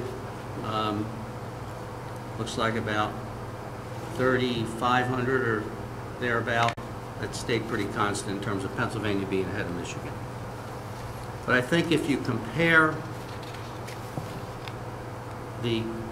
what you call the gap between PA and the median, you'll see that at most every step, it's gotten either smaller or at the top, it's grown from PA being above the median over the last 4 years. Well, comparing 2013 to 14, for sure. I think it's 2010, I think you'd see the same thing. Okay, I haven't done that calculation. And I haven't either, I've just looked at individual cells. So from a relative basis, the situation has improved vis-a-vis these other states. True? Since 13, but as you see from my last slide, the relative situation is still chronic deficits in the early years that don't go away until past year 20. Mm-hmm. Okay, thank you. That's all I have. Anything? Thank you very much. Thank you, Doctor. Thank you. Doctor, thank you for your testimony. Thank you. Just for the panel, where we transition in terms of our presentation at this point is into some medical issues. So we could either do one or two and then do lunch, or it might make sense to just take the break now and come back after lunch and do the medical. What's your guess as to the total time you'll need for this? Well, I think with the two that I'll be presenting, I only have one witness, and then I've got some information for the panel. So I don't anticipate that will be very long, maybe a half hour or so. Okay. And then Todd, hour to hour and a half. Total? So, Between the two of you? no more than 2 hours. Why don't we break now and we'll get back close to 1 o'clock. Yes. Eric? Okay, we're going to get started again. Eric, you want to proceed? Yes, thank you. The remainder of this afternoon will be devoted to the insurance proposals that we have. And if you look at tab 9 of your book, this is noted as Proposal 3A. It's for a health reimbursement account. And the proposal is for $300 per year. We have some brief testimony on this from one of our executive board members, but I'd like to go over a couple of background facts about the HRA. I think you're probably very well acquainted with it, but we should spend some time talking about it. As you may know, the HRA is a creation of the Internal Revenue Code, or at least that's where it's found. And it is an item that is funded solely by employer contributions, and the purpose of it is to reimburse employees for approved medical expenses. And those approved medical expenses are set forth and defined in Section 213D of the Internal Revenue Code. Now, when it's being funded, it can either be funded on a pay-as-you-go basis, which is the way that most municipalities do it. If you have a small municipality, they will likely do it that way, or it can be pre-funded. There are no minimum or maximum contribution limits on the employer's contributions to the HRA, and the purpose really is to reimburse the employees for expenses that are not covered by the employer's standard insurance plan, so be co-pays, co-insurance, deductibles, etc. And we'll have a slide in a minute that goes through all of that. They do apply to any insurance plans. It's not just high deductible plans. And reimbursements can be made to current and former employees, spouses, and the dependents of those employees as well. The reimbursements that are made by the employer are tax deductible for the employer, and the reimbursements are non-taxable for the employees. And if you're looking for exactly where it hails from, it's in IRC Section 105, which provides that as far as taxable income, gross income does not include amounts paid directly or indirectly to the taxpayer to reimburse the taxpayer for expenses incurred by him for the medical care. And that's as defined in Section 213D for the taxpayer, his spouse, or his dependents. Only exception would be really self-employed individuals and certain highly compensated individuals. So what are the expenses, approved medical expenses for the HRA? That's really set forth in regulations, more so than you'd see in the code. And what we did, just to give you the details on it in the book, we provided you with a publication of the Internal Revenue Code. It's publication 502, and that's behind the materials that we authored. And what it says is that medical expenses are the costs of diagnosis, cure, mitigation, treatment, or prevention of disease, the costs for treatments affecting any part or function of the body. They include payments for legal medical services rendered by physicians, surgeons, dentists, and other medical practitioners. These include the costs of equipment, supplies, and diagnostic devices needed for these purposes. And there's much more information in the publication that can, give you greater familiarity with the details of the HRA. But they are quite common. And here, in this unit, there are medical expenses that our members encounter in terms of their co-pays for doctor's visits, for their prescription co-pays, etc., that a $300 HRA wouldn't fully cover, but would take a little bit of the bite out of it.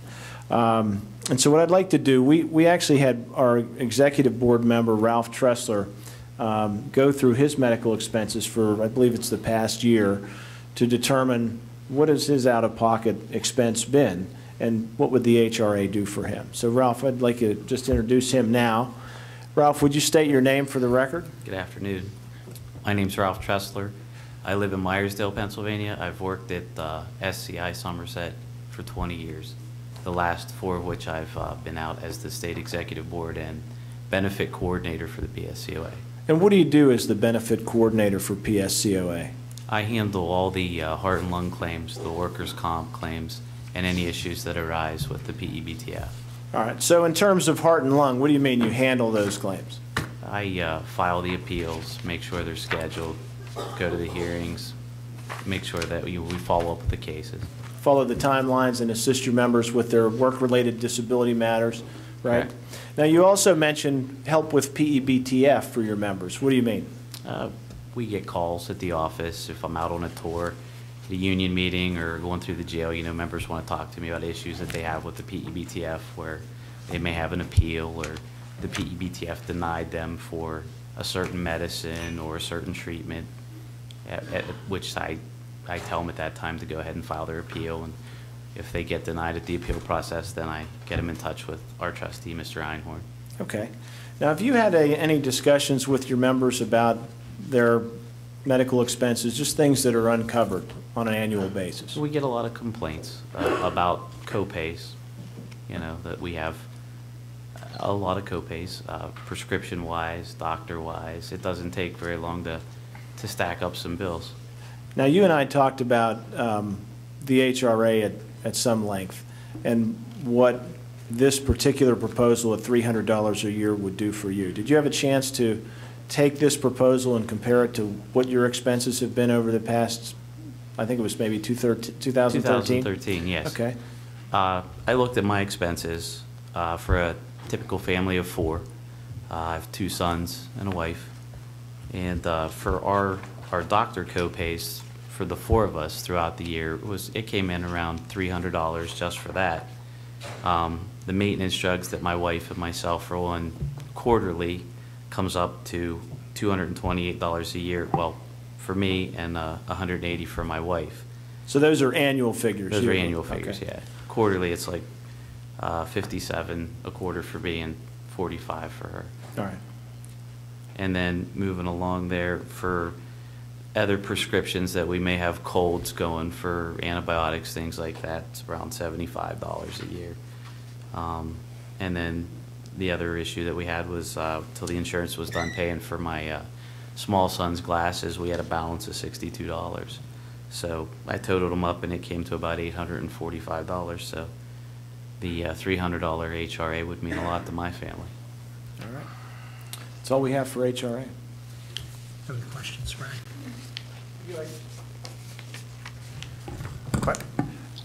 Do you pay 1.5% or 3% of salary for benefits?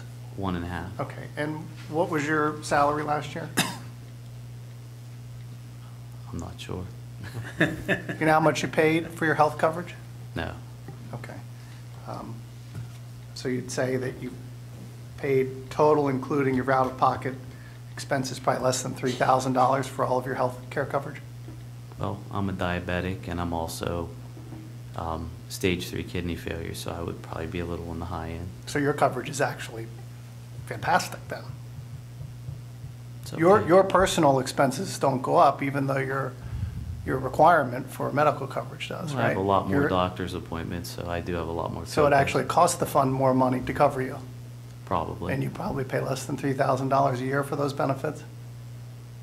I would say. Okay. Nothing further. All right, nothing else on HRA? Anything further? No, thank you. Thank you very much. On the front end, I don't think.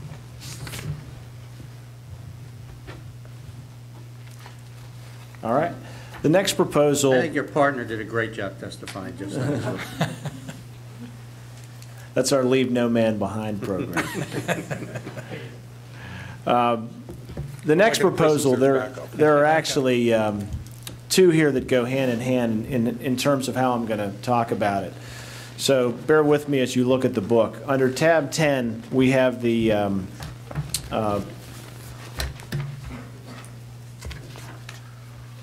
what's that?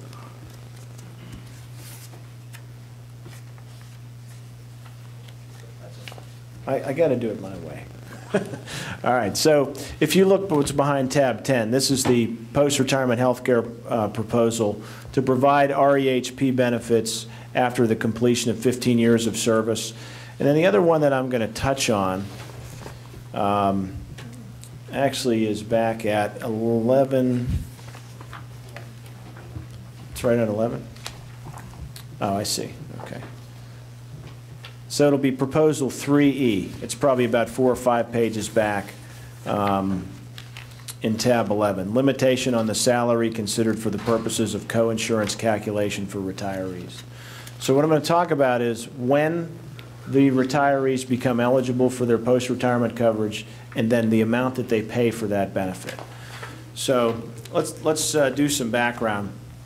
So Mr. Miller, you're not, I'm sure, familiar with this history, but in terms of the post-retirement medical, we refer to that as REHP, the Retired Employees Health Program, and that's what provides the medical coverage for our retirees. Under the way that it is currently, the way that it has been dealt with contractually, pre-September 1, 2008 retirees, so if you retired before September 1 of 08, if you had 15 years of service, you qualified for REHP. You could leave at 16 years, 17 years, 18 years, and you would qualify for those benefits.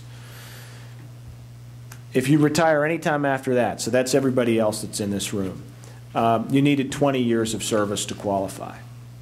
So we're going to deal with that in a minute.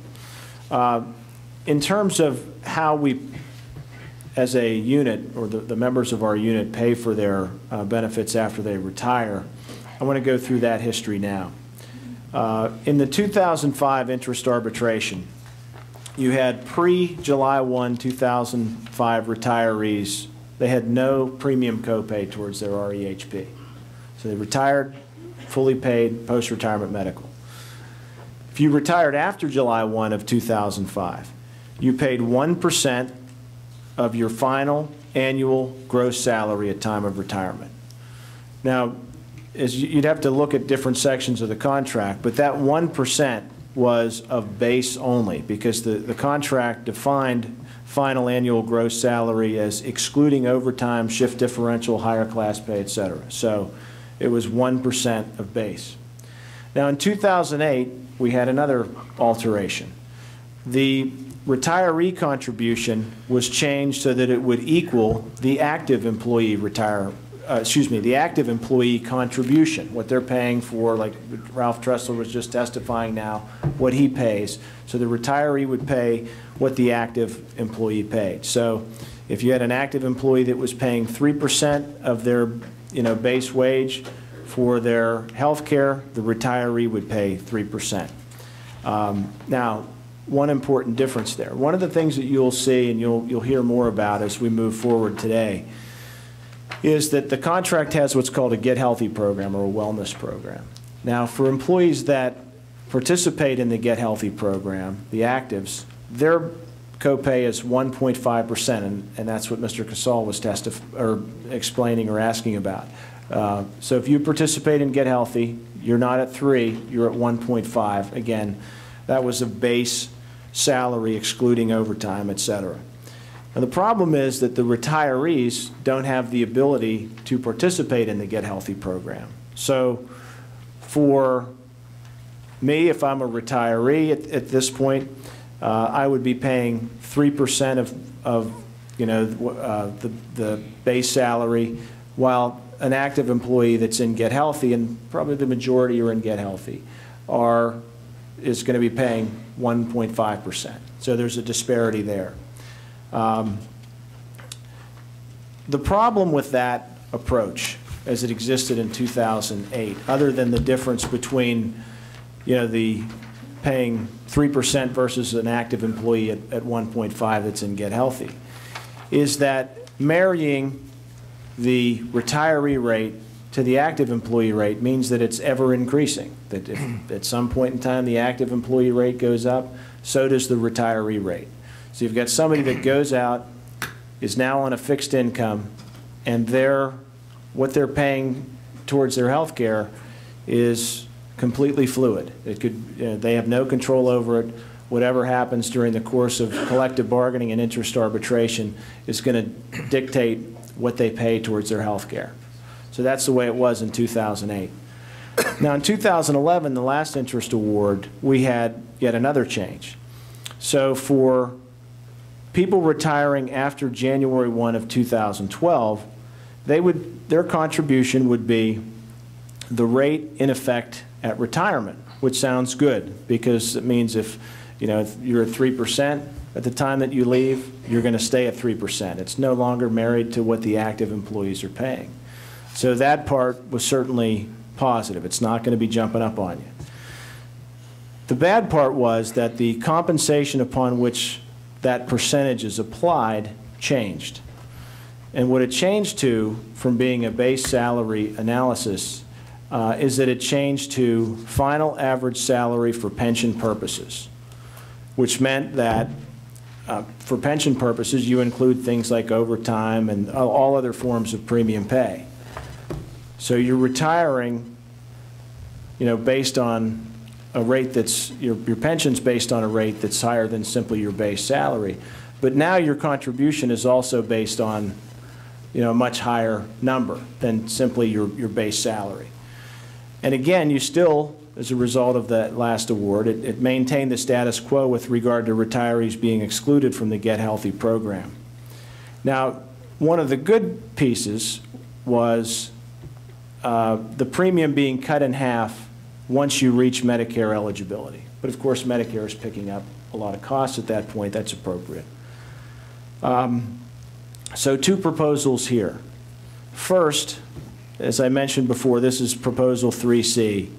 To return to the 15 years of service for eligibility for post-retirement health care.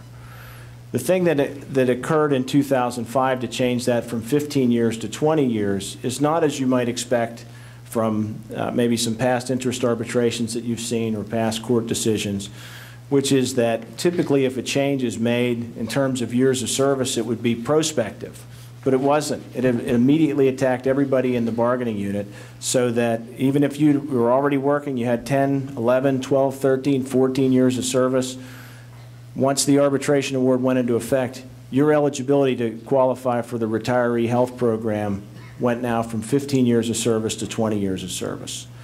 There are a lot of, I can tell you for home rule municipalities, and I know we're not doing a home rule municipality here, under the Supreme Court's Upper Providence Township case from 1987, that would not have been allowed. Any such changes have to be prospective. So proposal number one in regard to the retiree health program is to bump that from the 20 years that it is now back to the 15 that it used to be. All right.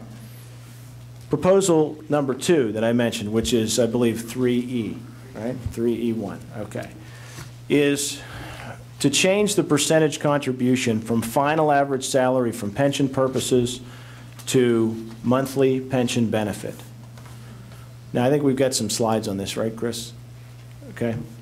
The current level that you have in terms of the contribution by the retirees is actually more than they pay while they're working.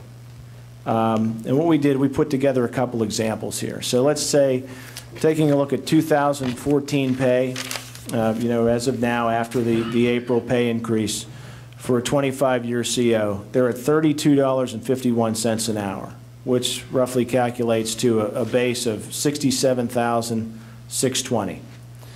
Now, what we did was, just for the purposes of easier math, to assume $10,000 in overtime and premium pay, for trying to calculate the pension. So the pension figure is going to be based on a figure of $77,620. So since we're using a 25-year employee, the pension's going to be about half of that. So the pension figure is $38,810. So that's the base that we're working with. Now, for an active employee that's making $67,620, if not in Get Healthy, the annual payment's going to be $2,028.62. If participating in Get Healthy, it's half that, $1,014. But under the current system, the retiree copay, it's 3% of that $77,000 number. So the retiree is paying $2,328, as opposed to the active that's at 1.5%. So just on a percentage basis, looking at this, what we did is we took the retiree contribution versus the pension, because the person is now, again, on a fixed income. So we have our copay at 3% of the $77,000 number. So that's $2,328. The pension, again, is $38,810, which means that the copay for the medical is about 6% of the pension benefit. Now, if we were to include the retiree and Get Healthy, which is one of the proposals, and Todd's going to talk a bit more about that later, now we'd be able to drop that in half. So they'd go down to from 3% down to 1.5%, which means their copay is about $11.64. And instead of paying 6% for their benefit, they're going to be about half, right? So they're going to be at 2.99% of pension. So that's pretty basic math.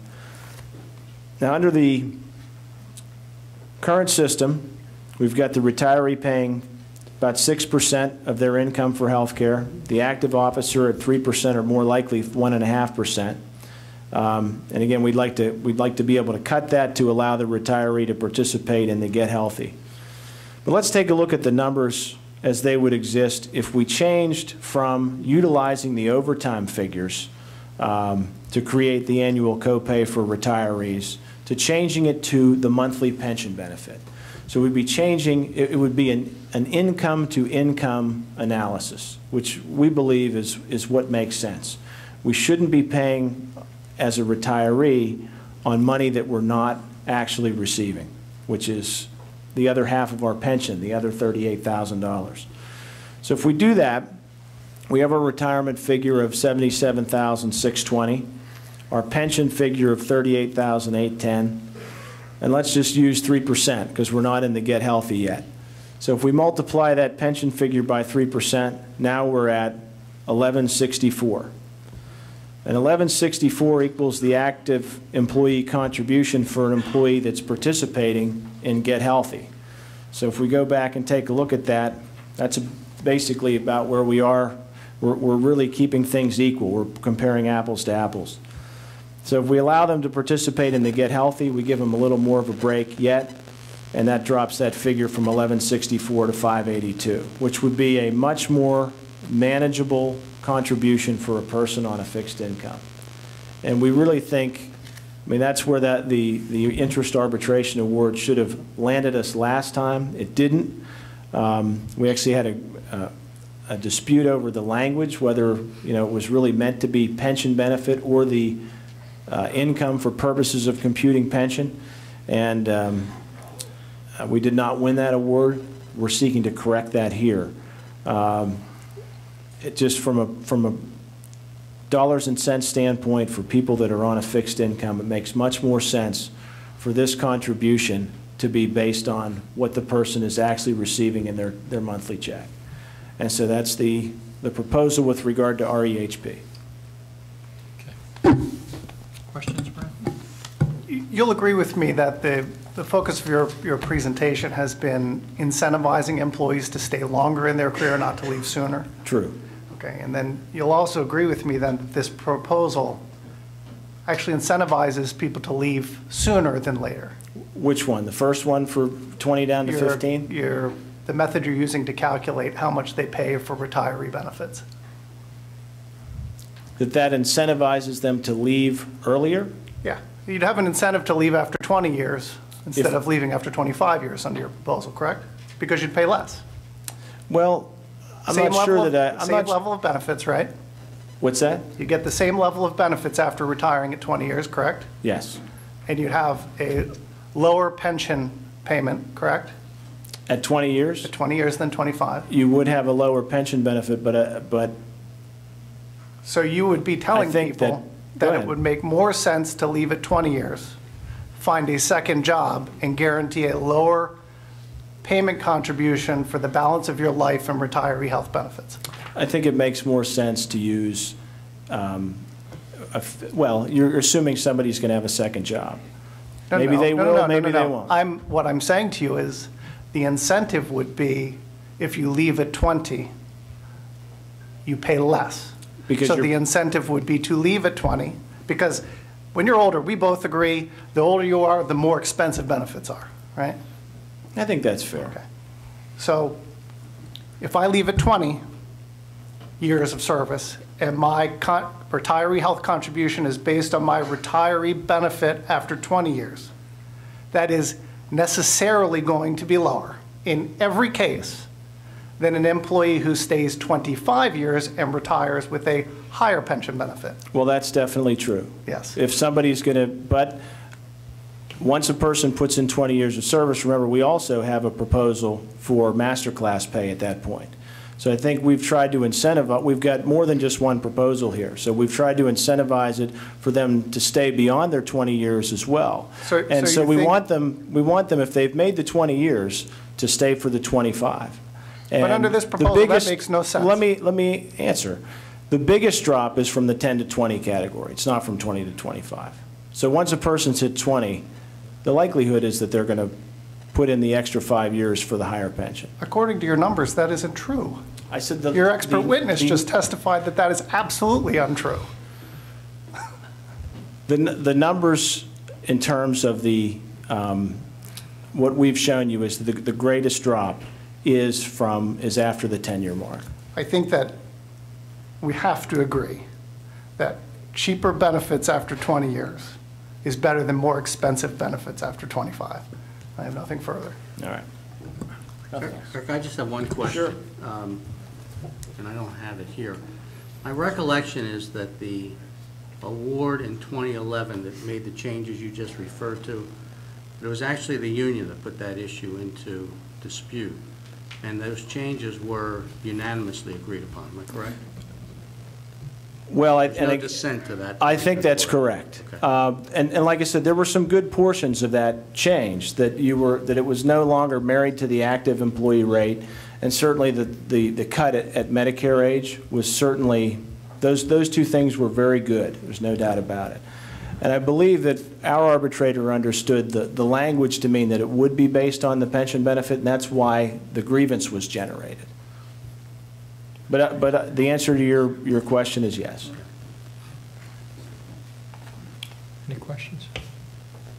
None at this point. Okay, Eric. I would like to clarify one thing. In the testimony, Attorney Egan specifically said there was no debate about whether or not it would be pension benefit. Attorney Egan suggested that they pay 3% of their final salary. Okay. So that was 3A and 3E that you just covered? Yeah, a portion of 3C and 3E, I'm sorry. Yeah, and a portion of 3E. Okay. Right. Okay, Eric.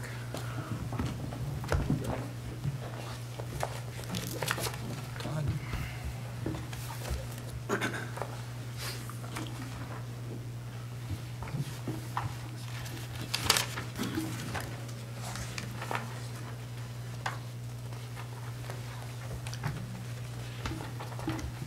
Good afternoon. If I could turn your attention now to tab 11. The first proposal that we're going to go over is proposal number 3B. And before I get to the specific proposal, and Eric talked about this a little bit, I think for the arbitration panel, I'd like them to understand how the H-1 members get their benefits. If it's not clear at this point, I think it may be, but the benefits that the H-1 members get are provided through the Pennsylvania Employee Benefit Trust Fund.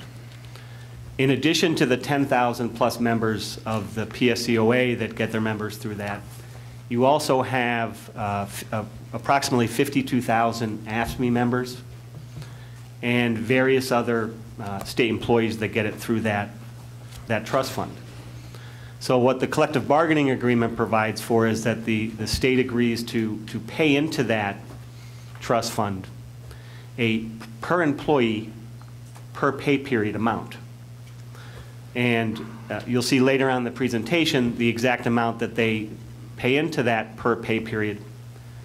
And it's gone up every year of the collective bargaining agreement. Now, in addition to that, you've heard testimony already about the employee paying part of paying an employee contribution. And currently, for PSCOA members, the rate is 3%.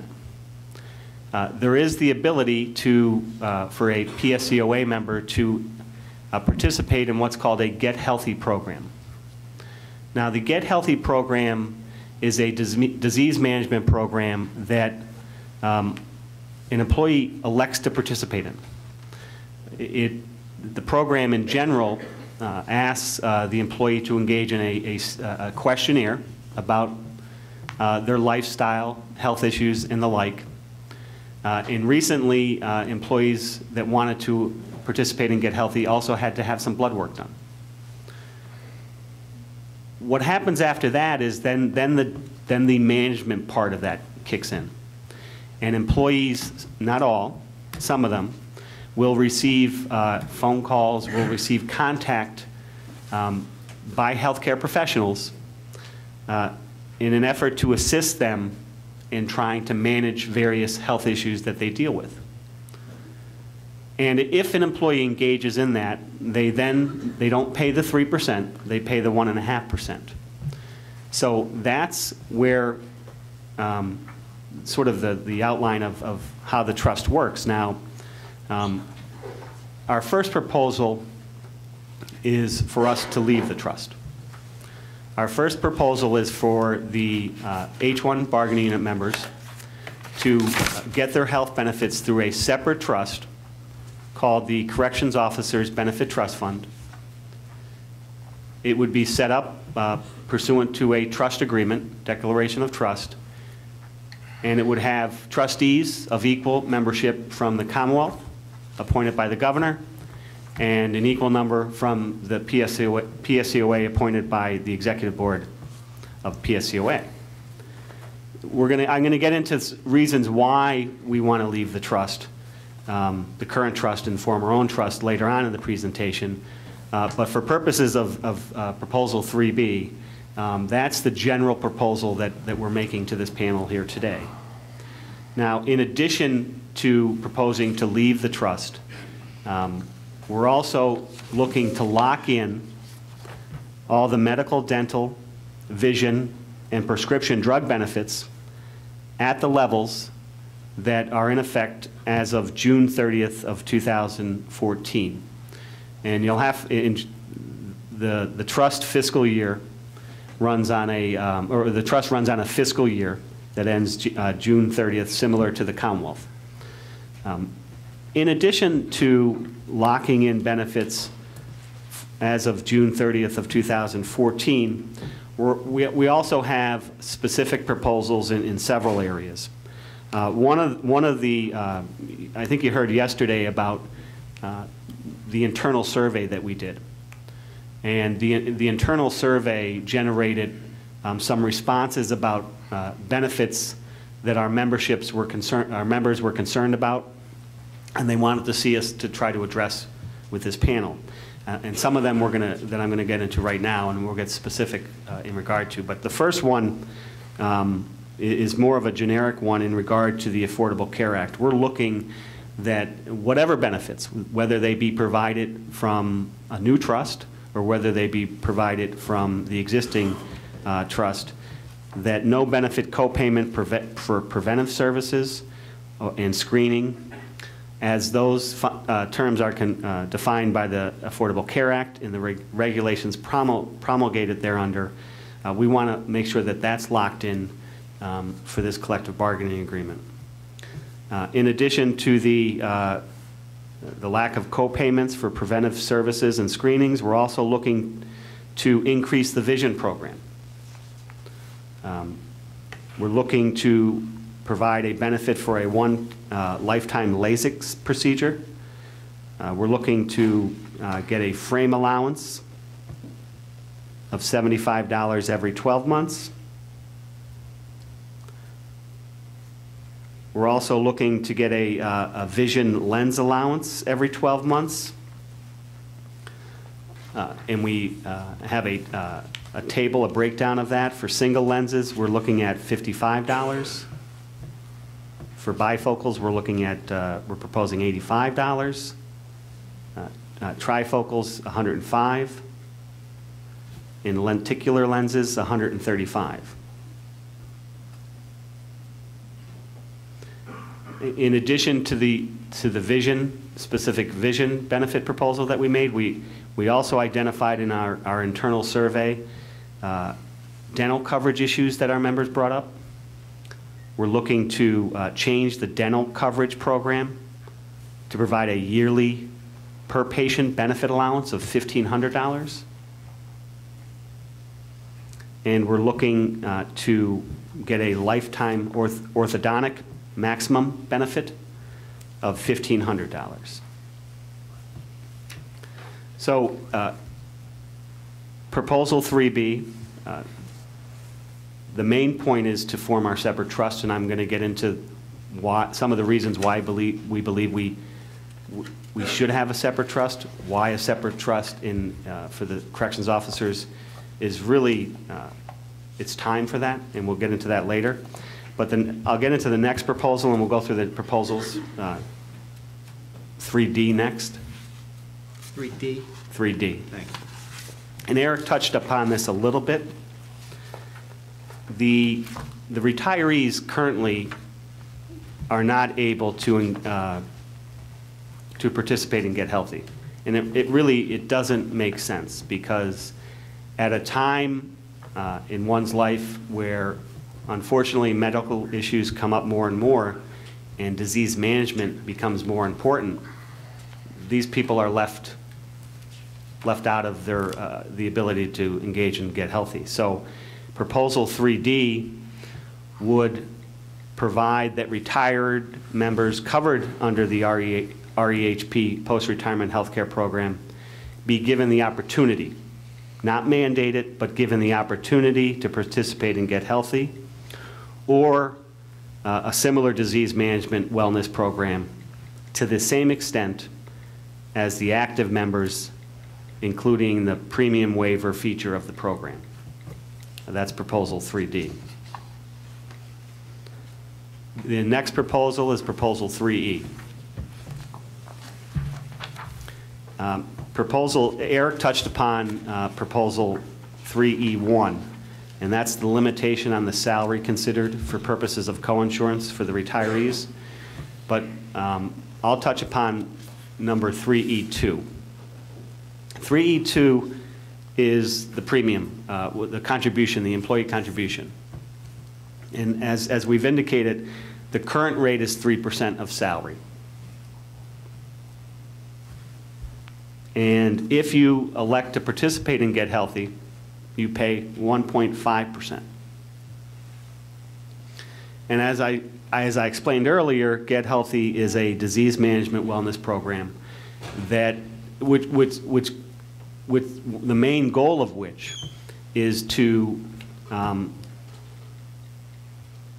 get the membership into these preventive services and cut down the services ultimately that they're going to receive, medical services they receive, and cut down the cost to the trust. So keeping that in mind, keeping in mind that the more people that participate and get healthy, the potential for the claims to go down, we wanted to provide incentive for the members to participate and get healthy. So rather than have a flat 3% and 1.5%, we felt that a sliding scale would be more appropriate. So for example, if 49% or less of the bargaining unit participates in Get Healthy, the premium contribution for the employees stay the same at 3 and 1.5%. And as the participation in the Get Healthy program increases, presumably and hopefully the claims for the trust go down, then the contributions go down. So you'll see from, if we have a participation rate in Get Healthy of 50 to 59%, the premium goes down to 2.5 and 1.25. And ultimately, if we can get 80% or more of the membership into the program, we would eliminate the employee contribution and really provide an incentive for our membership to participate and get healthy. So that's proposal 3E. Unless there's any questions on the proposals, I'd like to get into some of the justifications for our proposals. Any questions at this point? Because I think 3 is pretty self-explanatory, and I don't suspect you'll get into much more conversation or discussion about it. If the purpose is to incentivize everyone to become more healthy, why, you'll agree with me that your scale does not incentivize everyone, correct? I assume you're speaking to the the first column. Yeah, at every step, your incentive is only for a certain population to participate. And in fact, in order to get to 0 across the board, you're only saying we need 80% participation. Right. So you're saying 20%, no incentive, it doesn't matter. You don't have to do anything as long as 8 out of 10 sign up. So you'd agree with me that if your goal is to incentivize everyone, it would make more sense to say 5% or 0.5%. If you participate, you have a huge financial incentive to participate. If you choose not to, you're going to pay full freight. That incentivizes everyone, right? If you keep the level, if the people that don't participate doesn't go down to Pay 0. full is that freight, what- Yeah. no matter what. You have to participate to reap the benefit. Well, I think our proposal, and we're trying to be realistic about things. And we're realistic in the fact that we know that not everybody is going to participate. We know our membership, and you heard Dr. Spinaris testify that our membership sometimes aren't the most trusting folk. And we know that we're not going to get 100%. So when we made this proposal, we were realistic in looking at that. And that's why we have the 80%. Sure, we could have said 100% is needed to go down to 0. We could have proposed that. But we were realistic about it. We know we're not going to get to 100%. And I'm not suggesting you are either. What I'm saying is that if you participate, you get the incentive. If you choose not to for whatever reason, you don't. And I think that's built into this table, it is. But at 80% requirement, it isn't.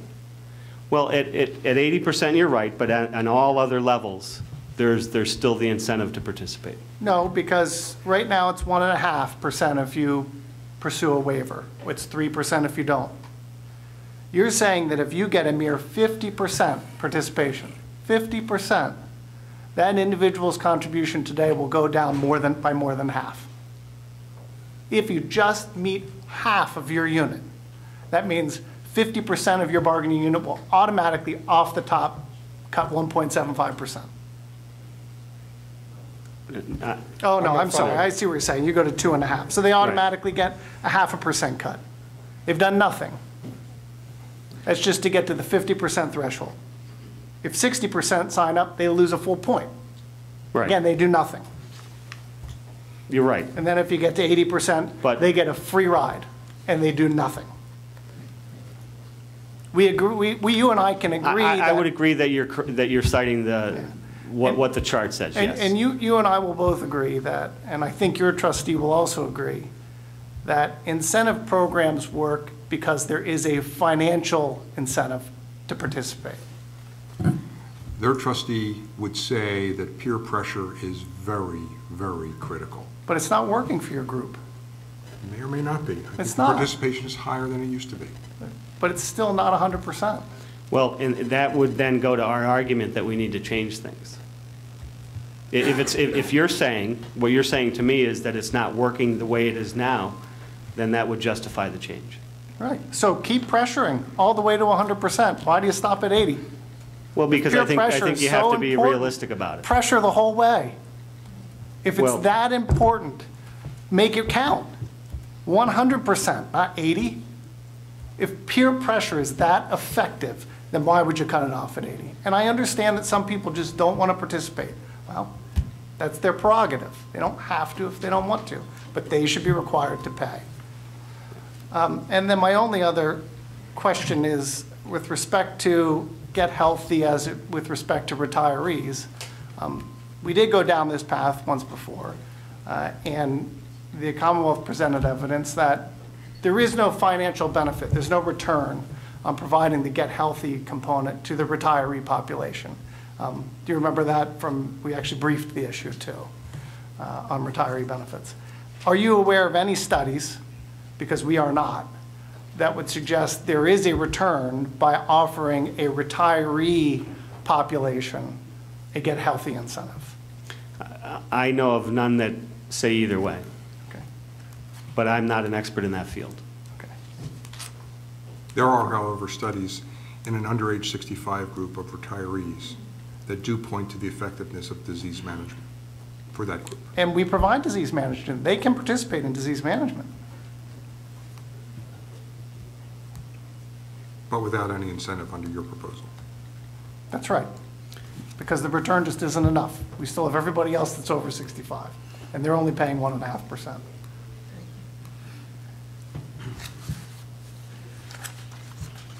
Okay, Tom. One of the things that you heard yesterday and today, especially from Dr. Spinaris and the Executive Director of Desert Waters, is that this group, after she did her survey and she testified to it, there's a definite need to address the unique effects of the job this has on the H-1 members, both physically and both mentally. We believe that that's one of the justifications for having a separate trust here. The trust can be best able to address the mental and physical effects that this job has on the H-1 members more than the current trust. This is not a case where pattern bargaining is appropriate, and I think Dr. Spinaris' testimony showed that. Now, in addition to what we believe Dr. Spinaris' report showed regarding the unique mental and physical effects of the job here, there's some other issues that we think would justify having a separate trust here. One of the issues is the management of the current trust. The issue of subrogation is probably known to the panel, but I'd like to go through subrogation, the meaning of subrogation briefly. Subrogation is when, for example, an H-1 member gets injured, receives treatment, and the trust pays his benefits. Now, in some instances, a third party may be responsible to pay for those benefits. For example, if the person was involved in some medical malpractice issue, a slip and fall issue, an intentional tort issue, where some other third party should be paying those benefits, some other insurance plan should be paying those benefits. Under the law, the trust has a right of subrogation, meaning we'll pay the benefits, we'll take care of the H-1 member, make sure his doctors and the hospitals are paid, but then the trust then has the ability under the law and sometimes statutorily to go and recoup that money. And that's fund assets. In addition to that, and this is where the area that we want to get into more than anything, is work-related injuries. And as you can imagine, this bargaining unit has more work-related injuries than most. And I don't know if the Commonwealth would necessarily dispute that. So in areas of workers' compensation, if somebody's injured on the job, the trust is going to pay those medical benefits. And in some instances, there's going to be the ability to collect from a third party. In this particular case, the third party is the state. The state has workers' compensation insurance through SWIFT, the State Workers Insurance Fund. So the trust in workers' compensation claims has a statutory right to subrogation here. With this H-1 bargaining unit members, it's a little bit more complex because not only do you have workers' compensation, but corrections officers are covered by the Heart and Lung Act. They're also covered by Act 534, Act 632, and these are statutory provisions that the legislature has enacted that cover work-related injuries for corrections officers. So what we looked at here was one of the issues we wanted to try to determine here was whether the trust was going after all the subrogation claims it could. Because in turn, and you'll see later on, the level of reserves that the trust has an effect on our members. So we wanted to look at, okay, what were they getting in the return for subrogation? Because insurance companies, as I indicated under workers' compensation, have a right to subrogation. Todd, you're speaking of heart and lung, 532, 634 cases, workers' comp cases that are initially denied.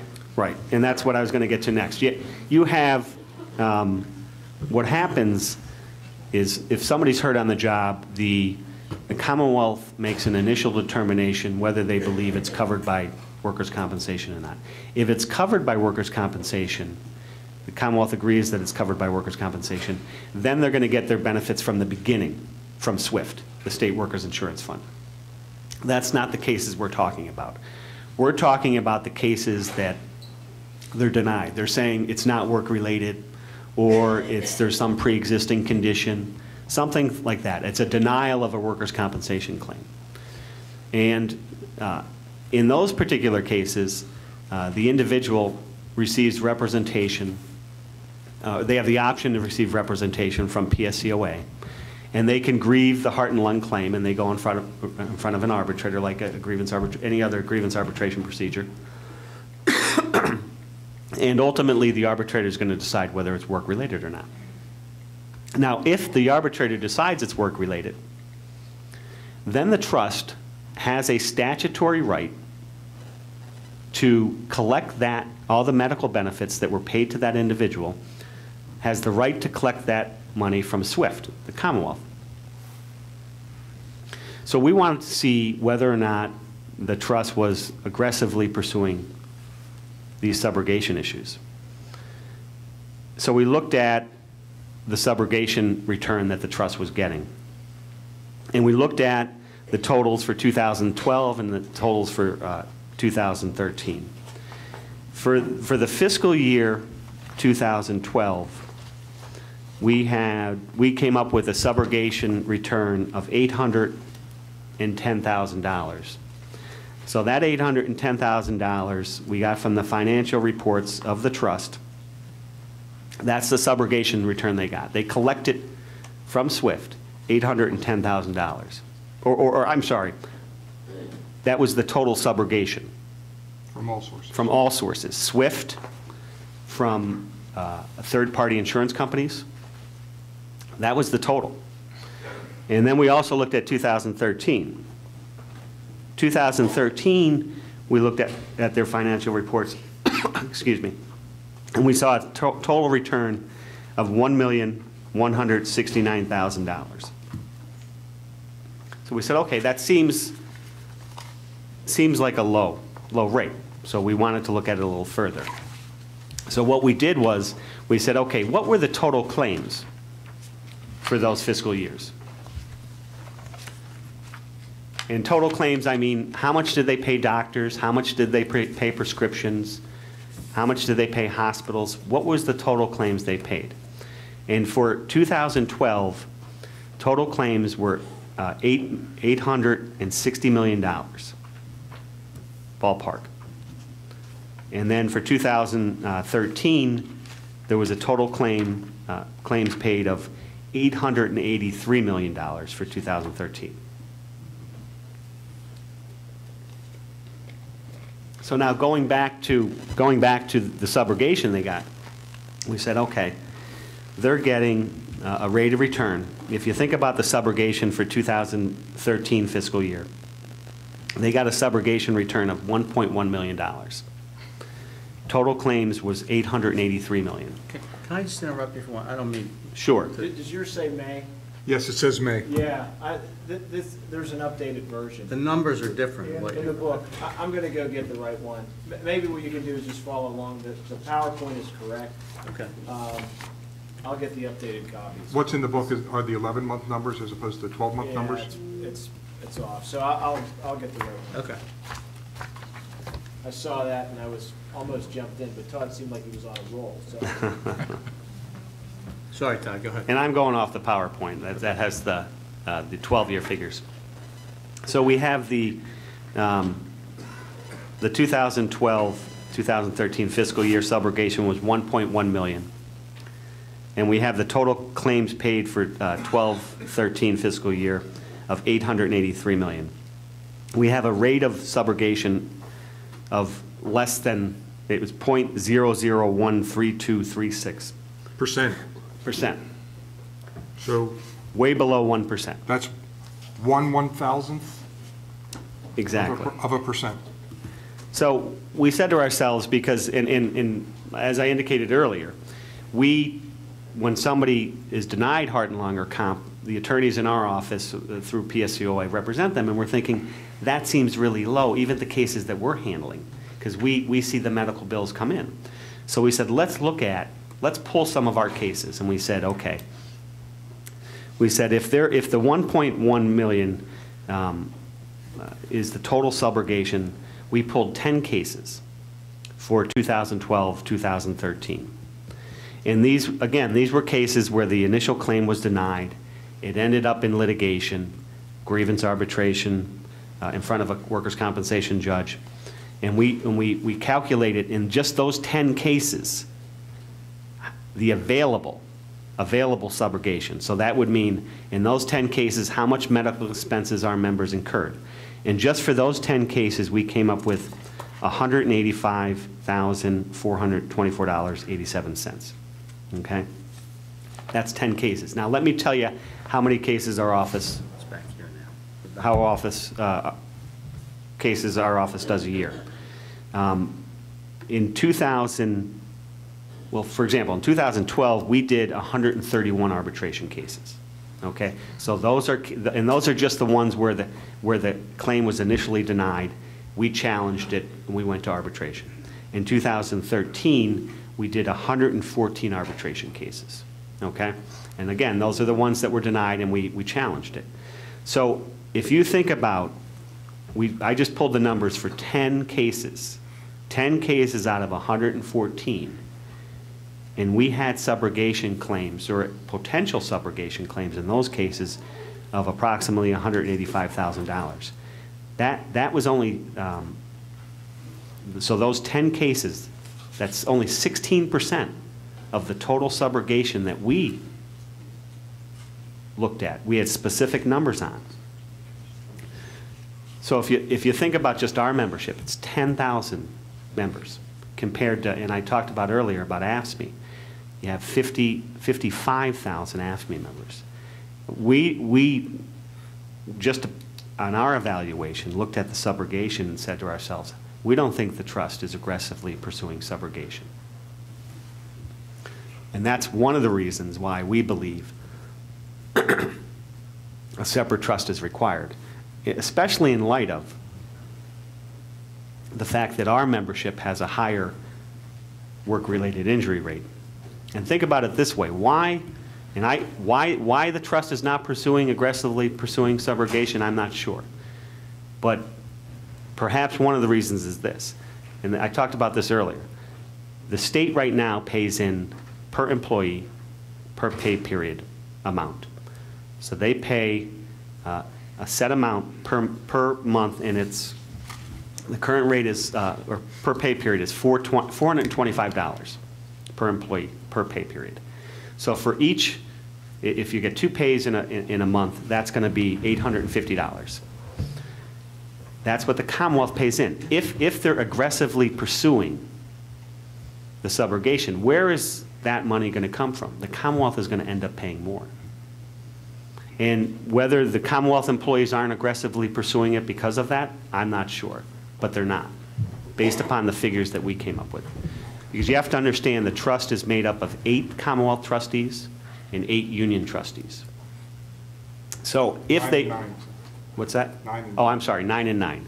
So if they were aggressively pursuing the subrogation, instead of paying that $850 per employee per month, they end up paying more, because SWIFT is self-insured.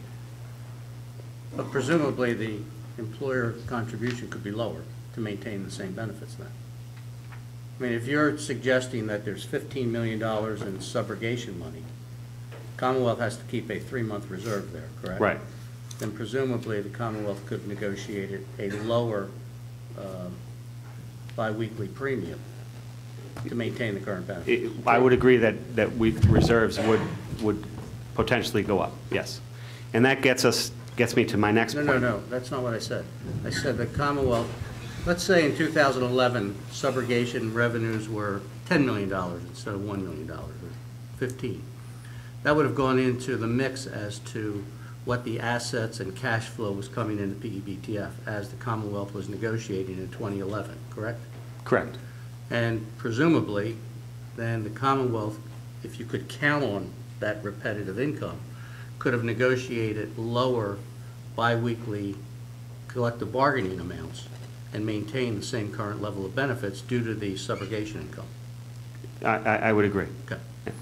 And on the flip side of that, and I'll get this in more detail later in our proposal, when you look at Article 23, Section 3C, it says that if the reserves of the trust are at 3 months or more, or the reserves are 3 months or higher for 6 or more months, that the trust should look at lowering or eliminating employee contributions. So there's the other side of the coin of that. So in addition to, as Arbitrator D'Angelo said, in addition to... You can call me Fred, I don't mind. In addition to looking at lowering what the Commonwealth pays, the trust also could be looking at lowering what the employees pay. Now, the next topic I want to get into is another reason why we want to leave the current trust. And this is because we believe that because the makeup of the trust, it's really an AFSCME dominated on the union side. And we believe that what I'm about to get through will show that the Commonwealth and the other unions are really using the money that they're contributing into the trust, whether you call it an asset or not, for bargaining purposes. And it's having a detrimental effect on us. Take just a 2-minute break. So... Is this okay to take a 2-minute break right now? Sure. Take a couple minutes. Let's do one call real quickly. Let's take 5. Go ahead, Todd.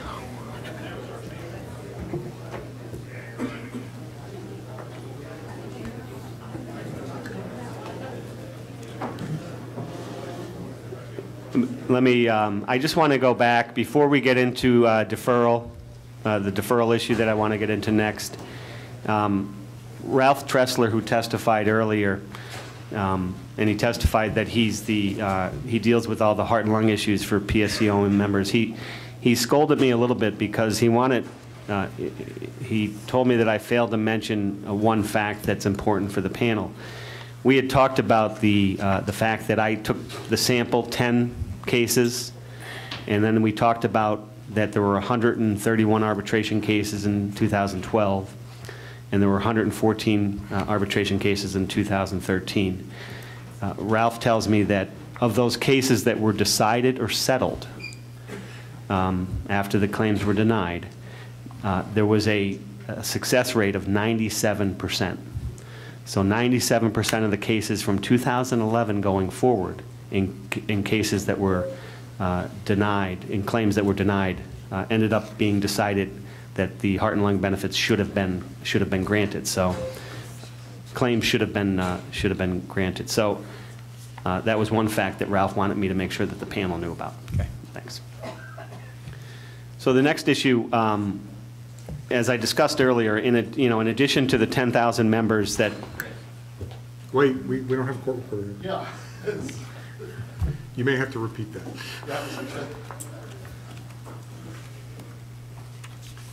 Thanks, Jim.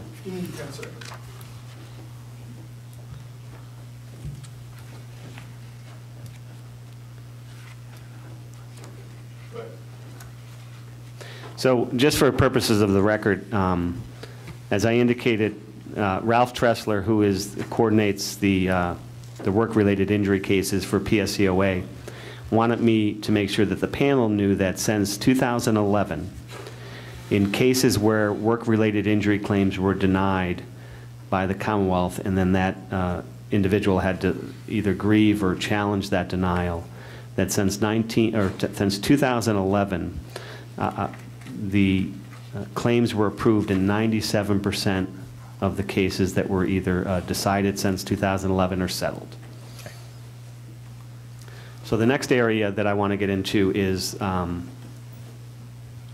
the area of, at least in our opinion, is another basis for us to leave the current trust, is the fact that, in our opinion, the Commonwealth, when it bargains with the various other unions that it does in the Commonwealth, it's using what we call fund assets for bargaining purposes. Now, the Commonwealth may not consider them as fund assets, but whatever you call them, it's certainly to our detriment. And let me just go through a little bit of history here.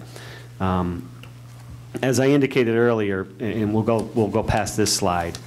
We'll go to the second slide. The Commonwealth pays per employee per pay period into the fund, and the current rate is $425 for PSCOA members. Now, in addition to that, we'll go to the next slide. You'll see that the employee contribution rate is 3% currently, and then the Get Healthy reduction, the Get Healthy waiver is 1.5. So if you're eligible for that, you end up paying 1.5% net contribution. So that's the current rates.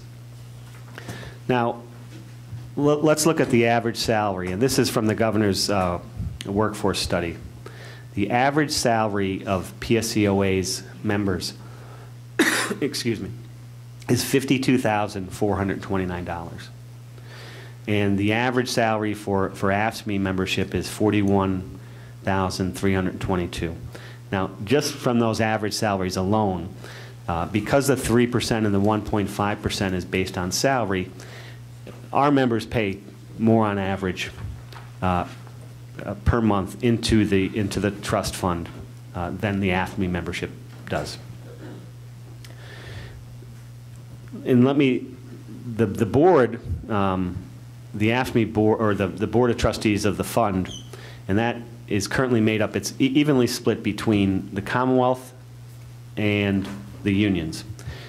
AFSCME has the majority of union trustees, and we have one, Mr. Einhorn, who does a great job, but based upon the numbers, has very limited ability to put forth the issues that we want to see the trust address.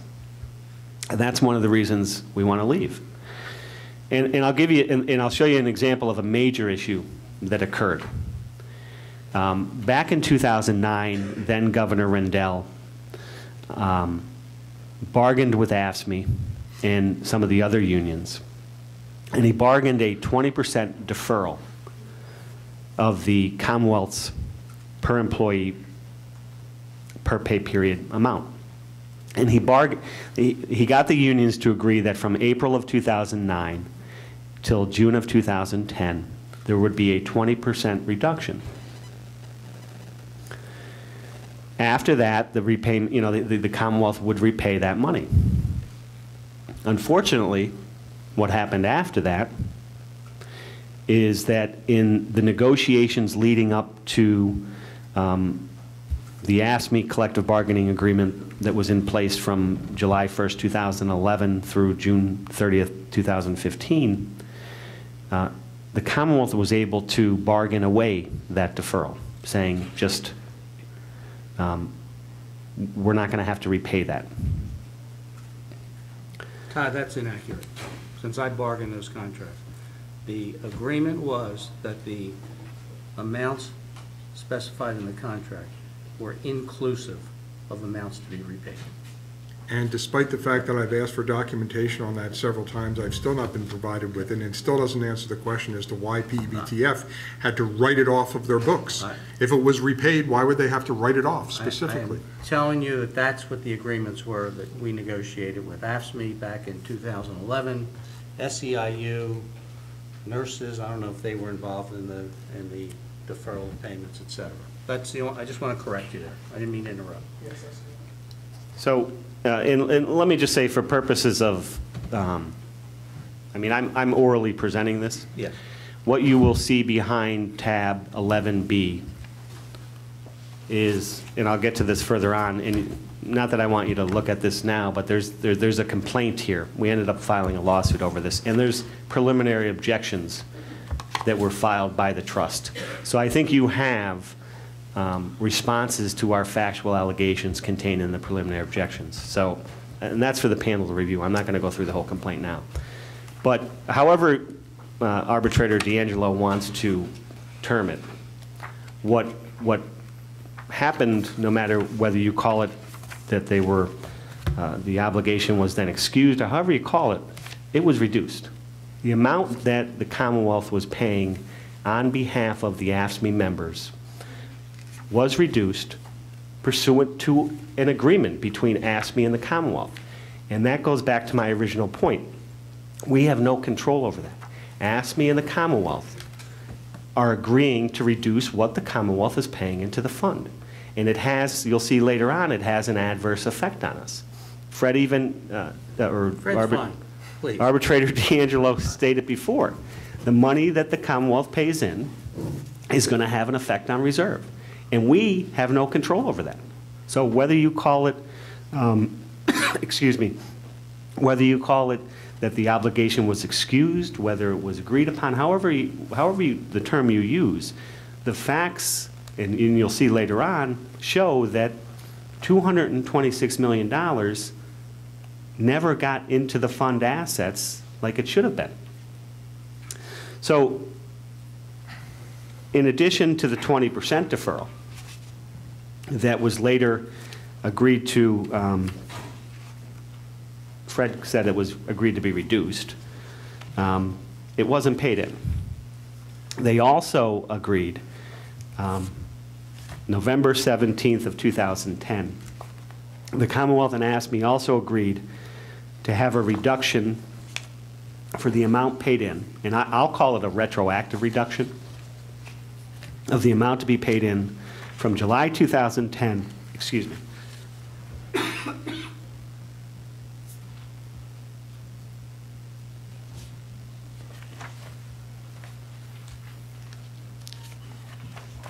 from July 2010 through June of 2011, the Commonwealth and AFSCME, along with some of the other unions, agreed to reduce the per employee, per pay period amount into the fund. Todd, can we get a little specific here? Sure. In 2009, was not the rate of contribution $440 per employee per pay period? Correct. And that was reduced by 20%? And that took it down to $400. Around $400. Yeah. And actually, it was lower than that, 20%. It went from 400 to 360 in 2009. Okay. I believe. And at that time, did PSCOA participate in that 20% deferral? No, PSCOA didn't agree on the deferral. So from this bargaining unit, the Commonwealth was still putting $440 per employee per pay period into that trust. And for everybody else, it was essentially $360 per employee per pay period for the same benefits. Correct. And then you just started to say in November there was a retroactive reduction because it went back up to $440. They took it down to $400. Correct. And that was a 10% reduction by my math. Yes. And then in this new agreement, I saw one of your slides, it started off at $375. Correct. And so from 440 down to 375, if you trust my math, that's about a 17% reduction. Yes. And all the while, up until July 1, 2011, the H-1 bargaining unit contribution rate for the same benefits was $440. It never changed, yes. And helping to build up the reserves and the surplus of the trust. Correct. All right. Just a couple of things in response to Arbitrator Einhorn. Your numbers may be wrong, but the principles you articulated are correct in terms of, I think it was a 20% reduction in '09. And I think it was also a 20% reduction in 10, but I'm not sure. I think it went from 400 to 320 and then from 440 to something, but that's not material to, I think, the point you wanted to make, even though it's wrong. The Matter of opinion. couple of things. First of all, the plaintiffs filed a complaint, and I had said that the union filed the complaint, and Mr. Einhorn corrected me and said it was individual officers of the union that filed the complaint. I stand corrected on that. Preliminary objections were filed, and the complaint was dismissed with the right to refile. The issue on the preliminary objections is whether the issue you put into controversy constituted assets of the fund or not. And that issue, again, is the subject of preliminary objections going forward, correct? Correct. The preliminary objections did not deal with the issue that I mentioned to you earlier, in that the Commonwealth in its negotiations in 2011 with the respective unions that did agree to the deferral, that the amounts in the collective bargaining agreements that the Commonwealth was contributing going forward were inclusive of amounts to be repaid.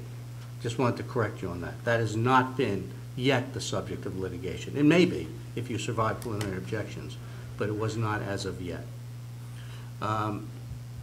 The last issue, last point I want to make here is Bill Einhorn said that PSCOA did not agree to any deferral, and I believe that's correct.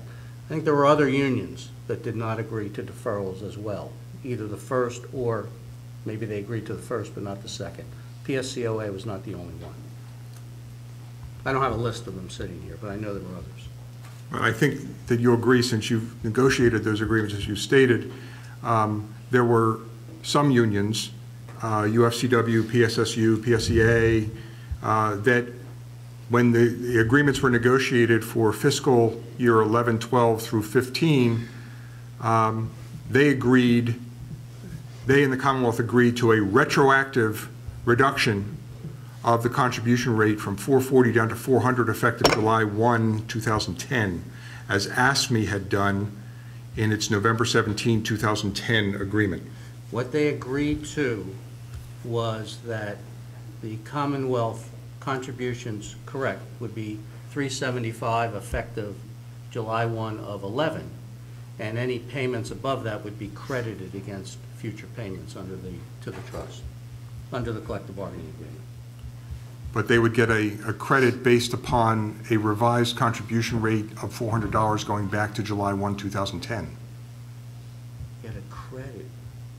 Not necessarily. It depended. No, that's the not deferral correct. arrangement ended, and that required a $440 per employee per pay period contribution rate.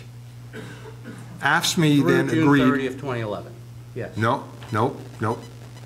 As of July 1, 2010, after the 20% deferral period expired, the rate would go back up to $440. Through the expiration of the contract, which was June 30, 2011. $440, 10-11. In your negotiations with AFSCME, UFCW, name them all, that $440, for purposes of measuring any kind of credit, was reduced down to $400. No, that's not correct. That's not correct. That's what Mr. Bickford, the CFO of PEBTF, told us at trustees meetings. For purposes, the way the contracts were negotiated, beginning July 1 of 11. Remember, AFSCME was completed June 28th of 11. Beginning July 1, 11, the Commonwealth contributions to PEBTF would be $375 biweekly, inclusive of amounts to be repaid. Some of the other units, notably UFCW, were not concluded until months later. Commonwealth had been paying $440. The agreement reached in collective bargaining was it would be $375 retroactive to July 1/11, inclusive. Now, didn't ask for money back from the trust, but rather it was credited against future contributions under the collective bargaining agreement. I believe that you're mistaken, and if you double check, you will find that much like the AFSCME agreement of November 17, 2010, which reduced the contribution rate down to $400 as of July 1, 2010, 1 year later, when those agreements were negotiated with the other unions in this trust, it was similarly reduced down to $400. Okay, I will check. I'm pretty sure you're wrong about that. Last point, Todd, and while I'm talking, I want to try not to interrupt you again. And I wouldn't have interrupted you here had Bill not interrupted. So, he always blames me for just want to everything. reflect that PEBTF does not only receive employee contributions from union represented employees, but also the entire executive branch, from the governor, directors, et cetera, many of whom have higher salaries than do members of PSCOA. But they're, I may be mistaken, but I believe they pay 1%. No, that's legislators. They're not in PEBTF. Okay. Legislators are a whole different ballgame. The executive branch is in PEBTF, the same 3 and 1.5% split for get The help. executive branch? Yes. Well, I don't have those figures. It was my understanding it was 1%, but. Now, that's the legislators. Okay.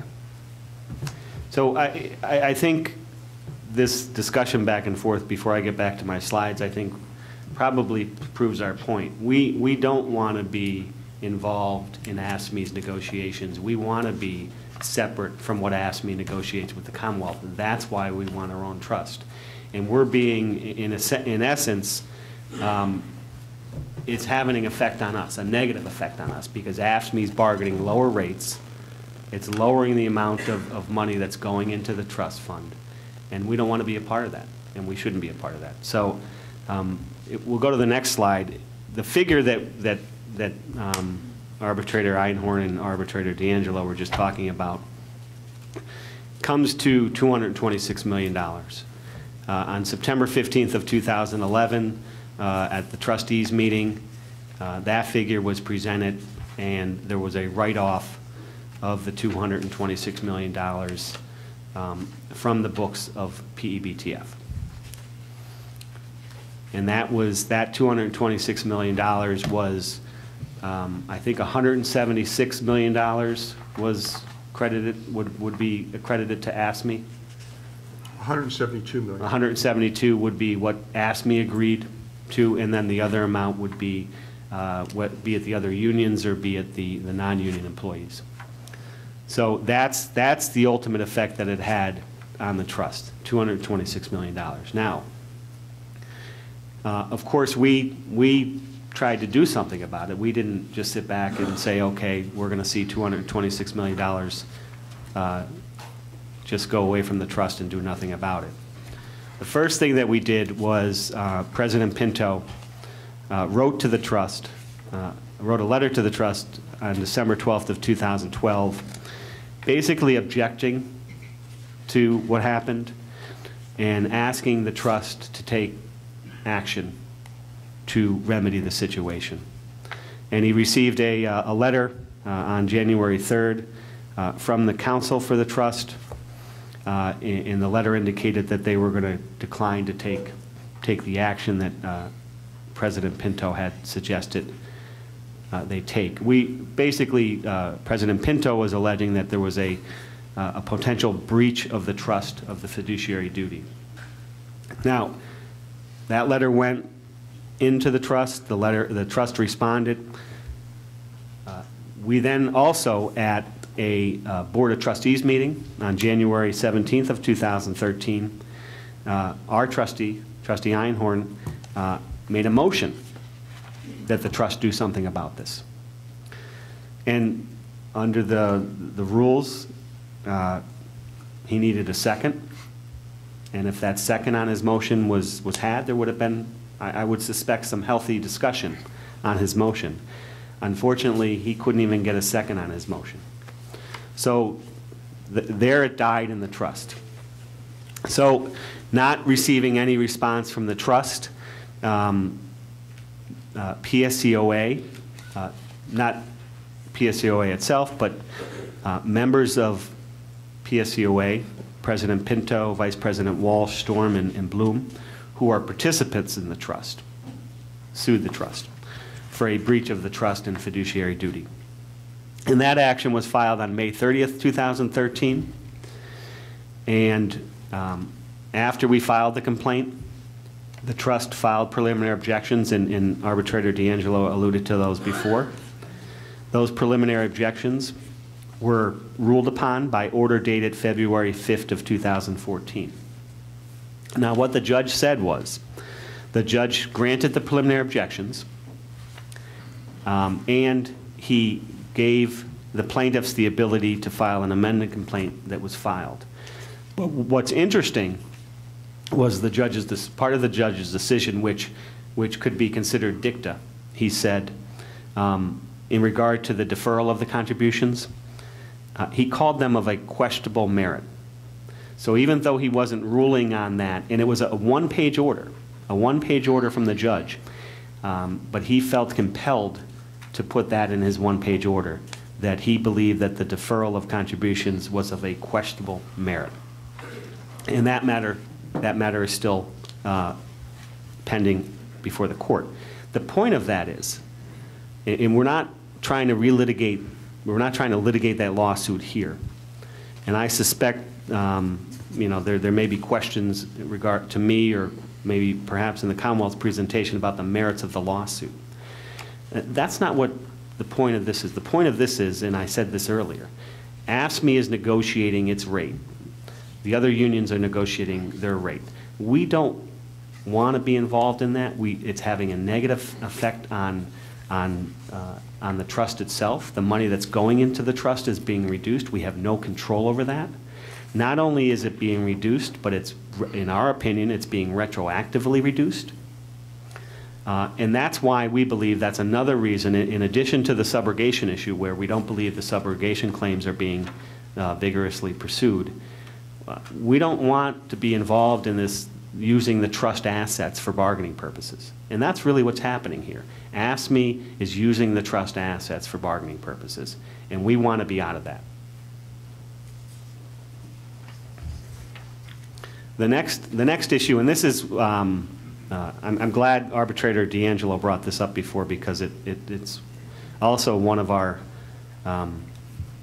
points we want to make in regard to leaving the trust. Article 23, Section 3C of the collective bargaining agreement says that there shall be an evaluation process with respect to the reserve levels of the fund to determine if employee contribution is necessary.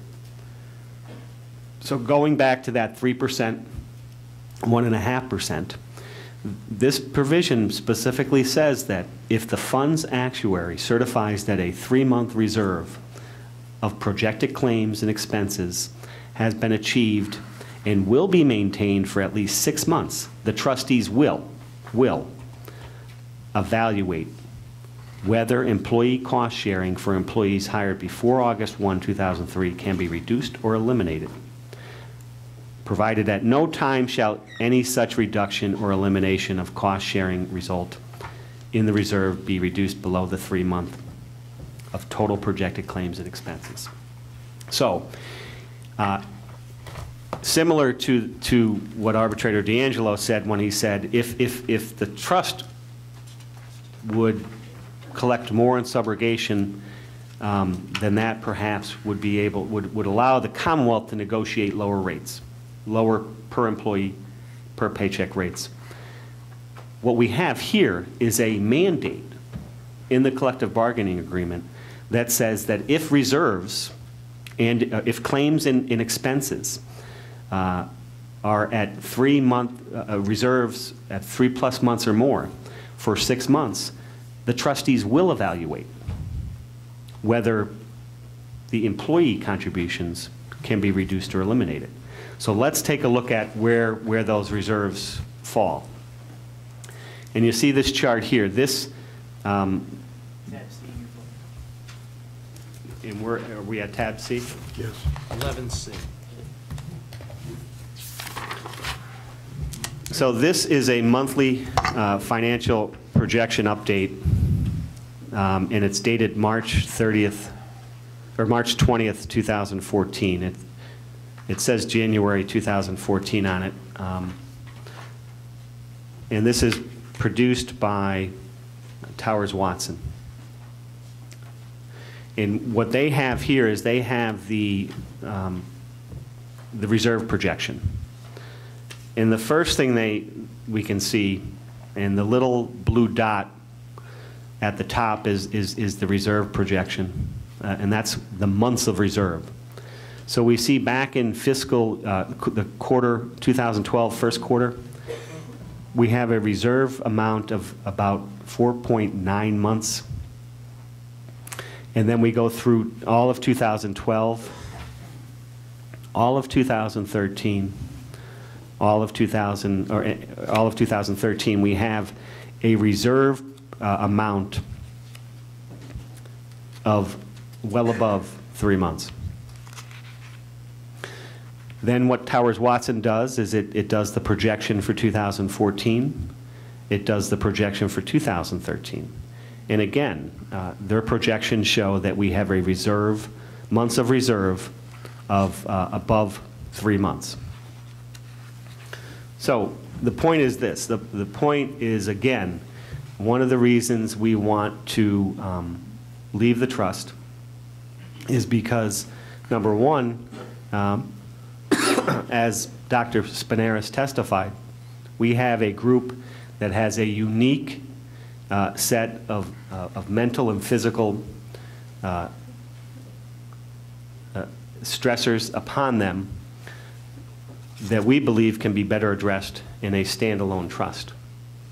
The subrogation issues that we brought up, I think we showed that are not being aggressively pursued. We believe that we've also showed that the trust assets are being used by the Commonwealth and the other bargaining units for bargaining purposes.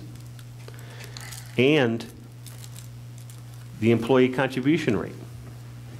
The employee contribution rate has remained stagnant. Nobody's looked at that. The collective bargaining agreement provides that the trust is mandated to look at those levels. And nobody's looked at those levels. I suspect what you're going to hear during the Commonwealth's presentation, and we don't have the specifics in their proposal, but I suspect you're going to hear that their response to health issues is simply to raise the contribution rate and lower their rate. We don't want to be involved in that simple analysis of just make the employee pay more. We want to provide benefits that address the unique physical and mental ailments that our members face. We want to be excluded from AFSCME and the Commonwealth using the trust funds for bargaining purposes. And we want to be in a trust that vigorously pursues any funds it can receive, and that's in regard to the subrogation issues. So I think when you look at the whole picture, not only does what I presented here today show that our proposal for a separate trust is valid, but it also shows that there's no basis for employee contribution rates to be higher than they are now. So with that being said, if there's any questions at this point, I'll take them. Brian? I don't have any questions because I think that during our presentation, we will obviously give you a lot more information, and I think you'll see some of the representations that they've made are wrong. But I do want to bring up one other point, and it's something that Fred kind of talked about but didn't touch upon, and that's this most recent Arbitrator D'Angelo. most recent round of negotiations wherein we talk about the payments back to the fund and inclusive, and Attorney Egan talks about the fact that since the inception of this trust fund, they've had this concept of if the plan is capable of maintaining 3 months reserve, then we'll look at the employee contribution. And that went in at a time when they decided to make an employee contribution. In those days, the fund was in dire condition. If you go back into the PEBTF and look at the end of the ridge years, you'll see that the fund was suffering tremendously and virtually bankrupt. And I understand there's an enormous amount of distrust, and we've heard a lot of the distrust that comes from this group, and there is an even bigger level of distrust for the members of AFSCME and the leadership of AFSCME. But I don't want to gloss over something that's very important, because they talk about this deferral and then the repayment as a write-off, as if there was as if they got nothing in return and they just gave away this money to then Governor Rendell just to do something with it, who knows what. But the truth of the matter is that in 2011, when we went and we negotiated the contribution, the Commonwealth contribution back into the fund, the union was very aggressive and very adamant about the financial condition and the health of the fund as it related to the level of benefit that existed. And there was a demand from their side of the table and a commitment from our side of the table that the Commonwealth would not ask for any contribution ratio that would put the fund back into financial distress. In 2011, it was the very first time the parties agreed to a 3-month reserve. The corrections are, the union wants to take that and make it as if this was a bad, unholy alliance. This was a bargain for agreement between the parties that recognized in a time of healthcare costs rising exponentially compared to wages, that members and employees of the Commonwealth, including all of management who participates in this fund, didn't want to see their benefits diminished. That was critical. That honor, that obligation has been honored throughout the entire term of the agreement, and Mr. Einhorn, panel member Einhorn, will verify that not once has either the Commonwealth or an AFSCME member attempted to reduce the level of benefit in order to save more money. The level of benefits, whether it was the level that existed at the time of the deferral or the level that has existed since then, has remained the same. The same. They have not been changed. And I think that that's important because as we sit here and talk about the Commonwealth using the PEBTF as a bargaining chip, it just isn't true. Benefits are very difficult. They're expensive. The Commonwealth and all of its bargaining partners have attempted to be responsible in order to manage a fund and provide a level of benefit that is consistent with what employees have enjoyed throughout their careers. Thank you. Any comments? And I think I will have more to say once I hear the Commonwealth's case. No. Anything further? No. Okay. One thing that I want to make sure I'm clear about. It's my recollection that the PEBTF was formed in 1988. We all agree on that? 1988. And during that time, the H-1 bargaining unit was represented by AFSCME and has been in PEBTF consistently since 1988. Okay. Okay. Thanks, Todd. And then our last proposal is proposal number 4. Okay. And that is that all remaining contractual provisions, benefits, rights, working conditions, and terms and conditions of employment to remain as is. And that would conclude today's presentation. Okay. Anything further, Brian? No, good. Okay. Thank you for your presentation, and we will reconvene at 9:30 in the morning.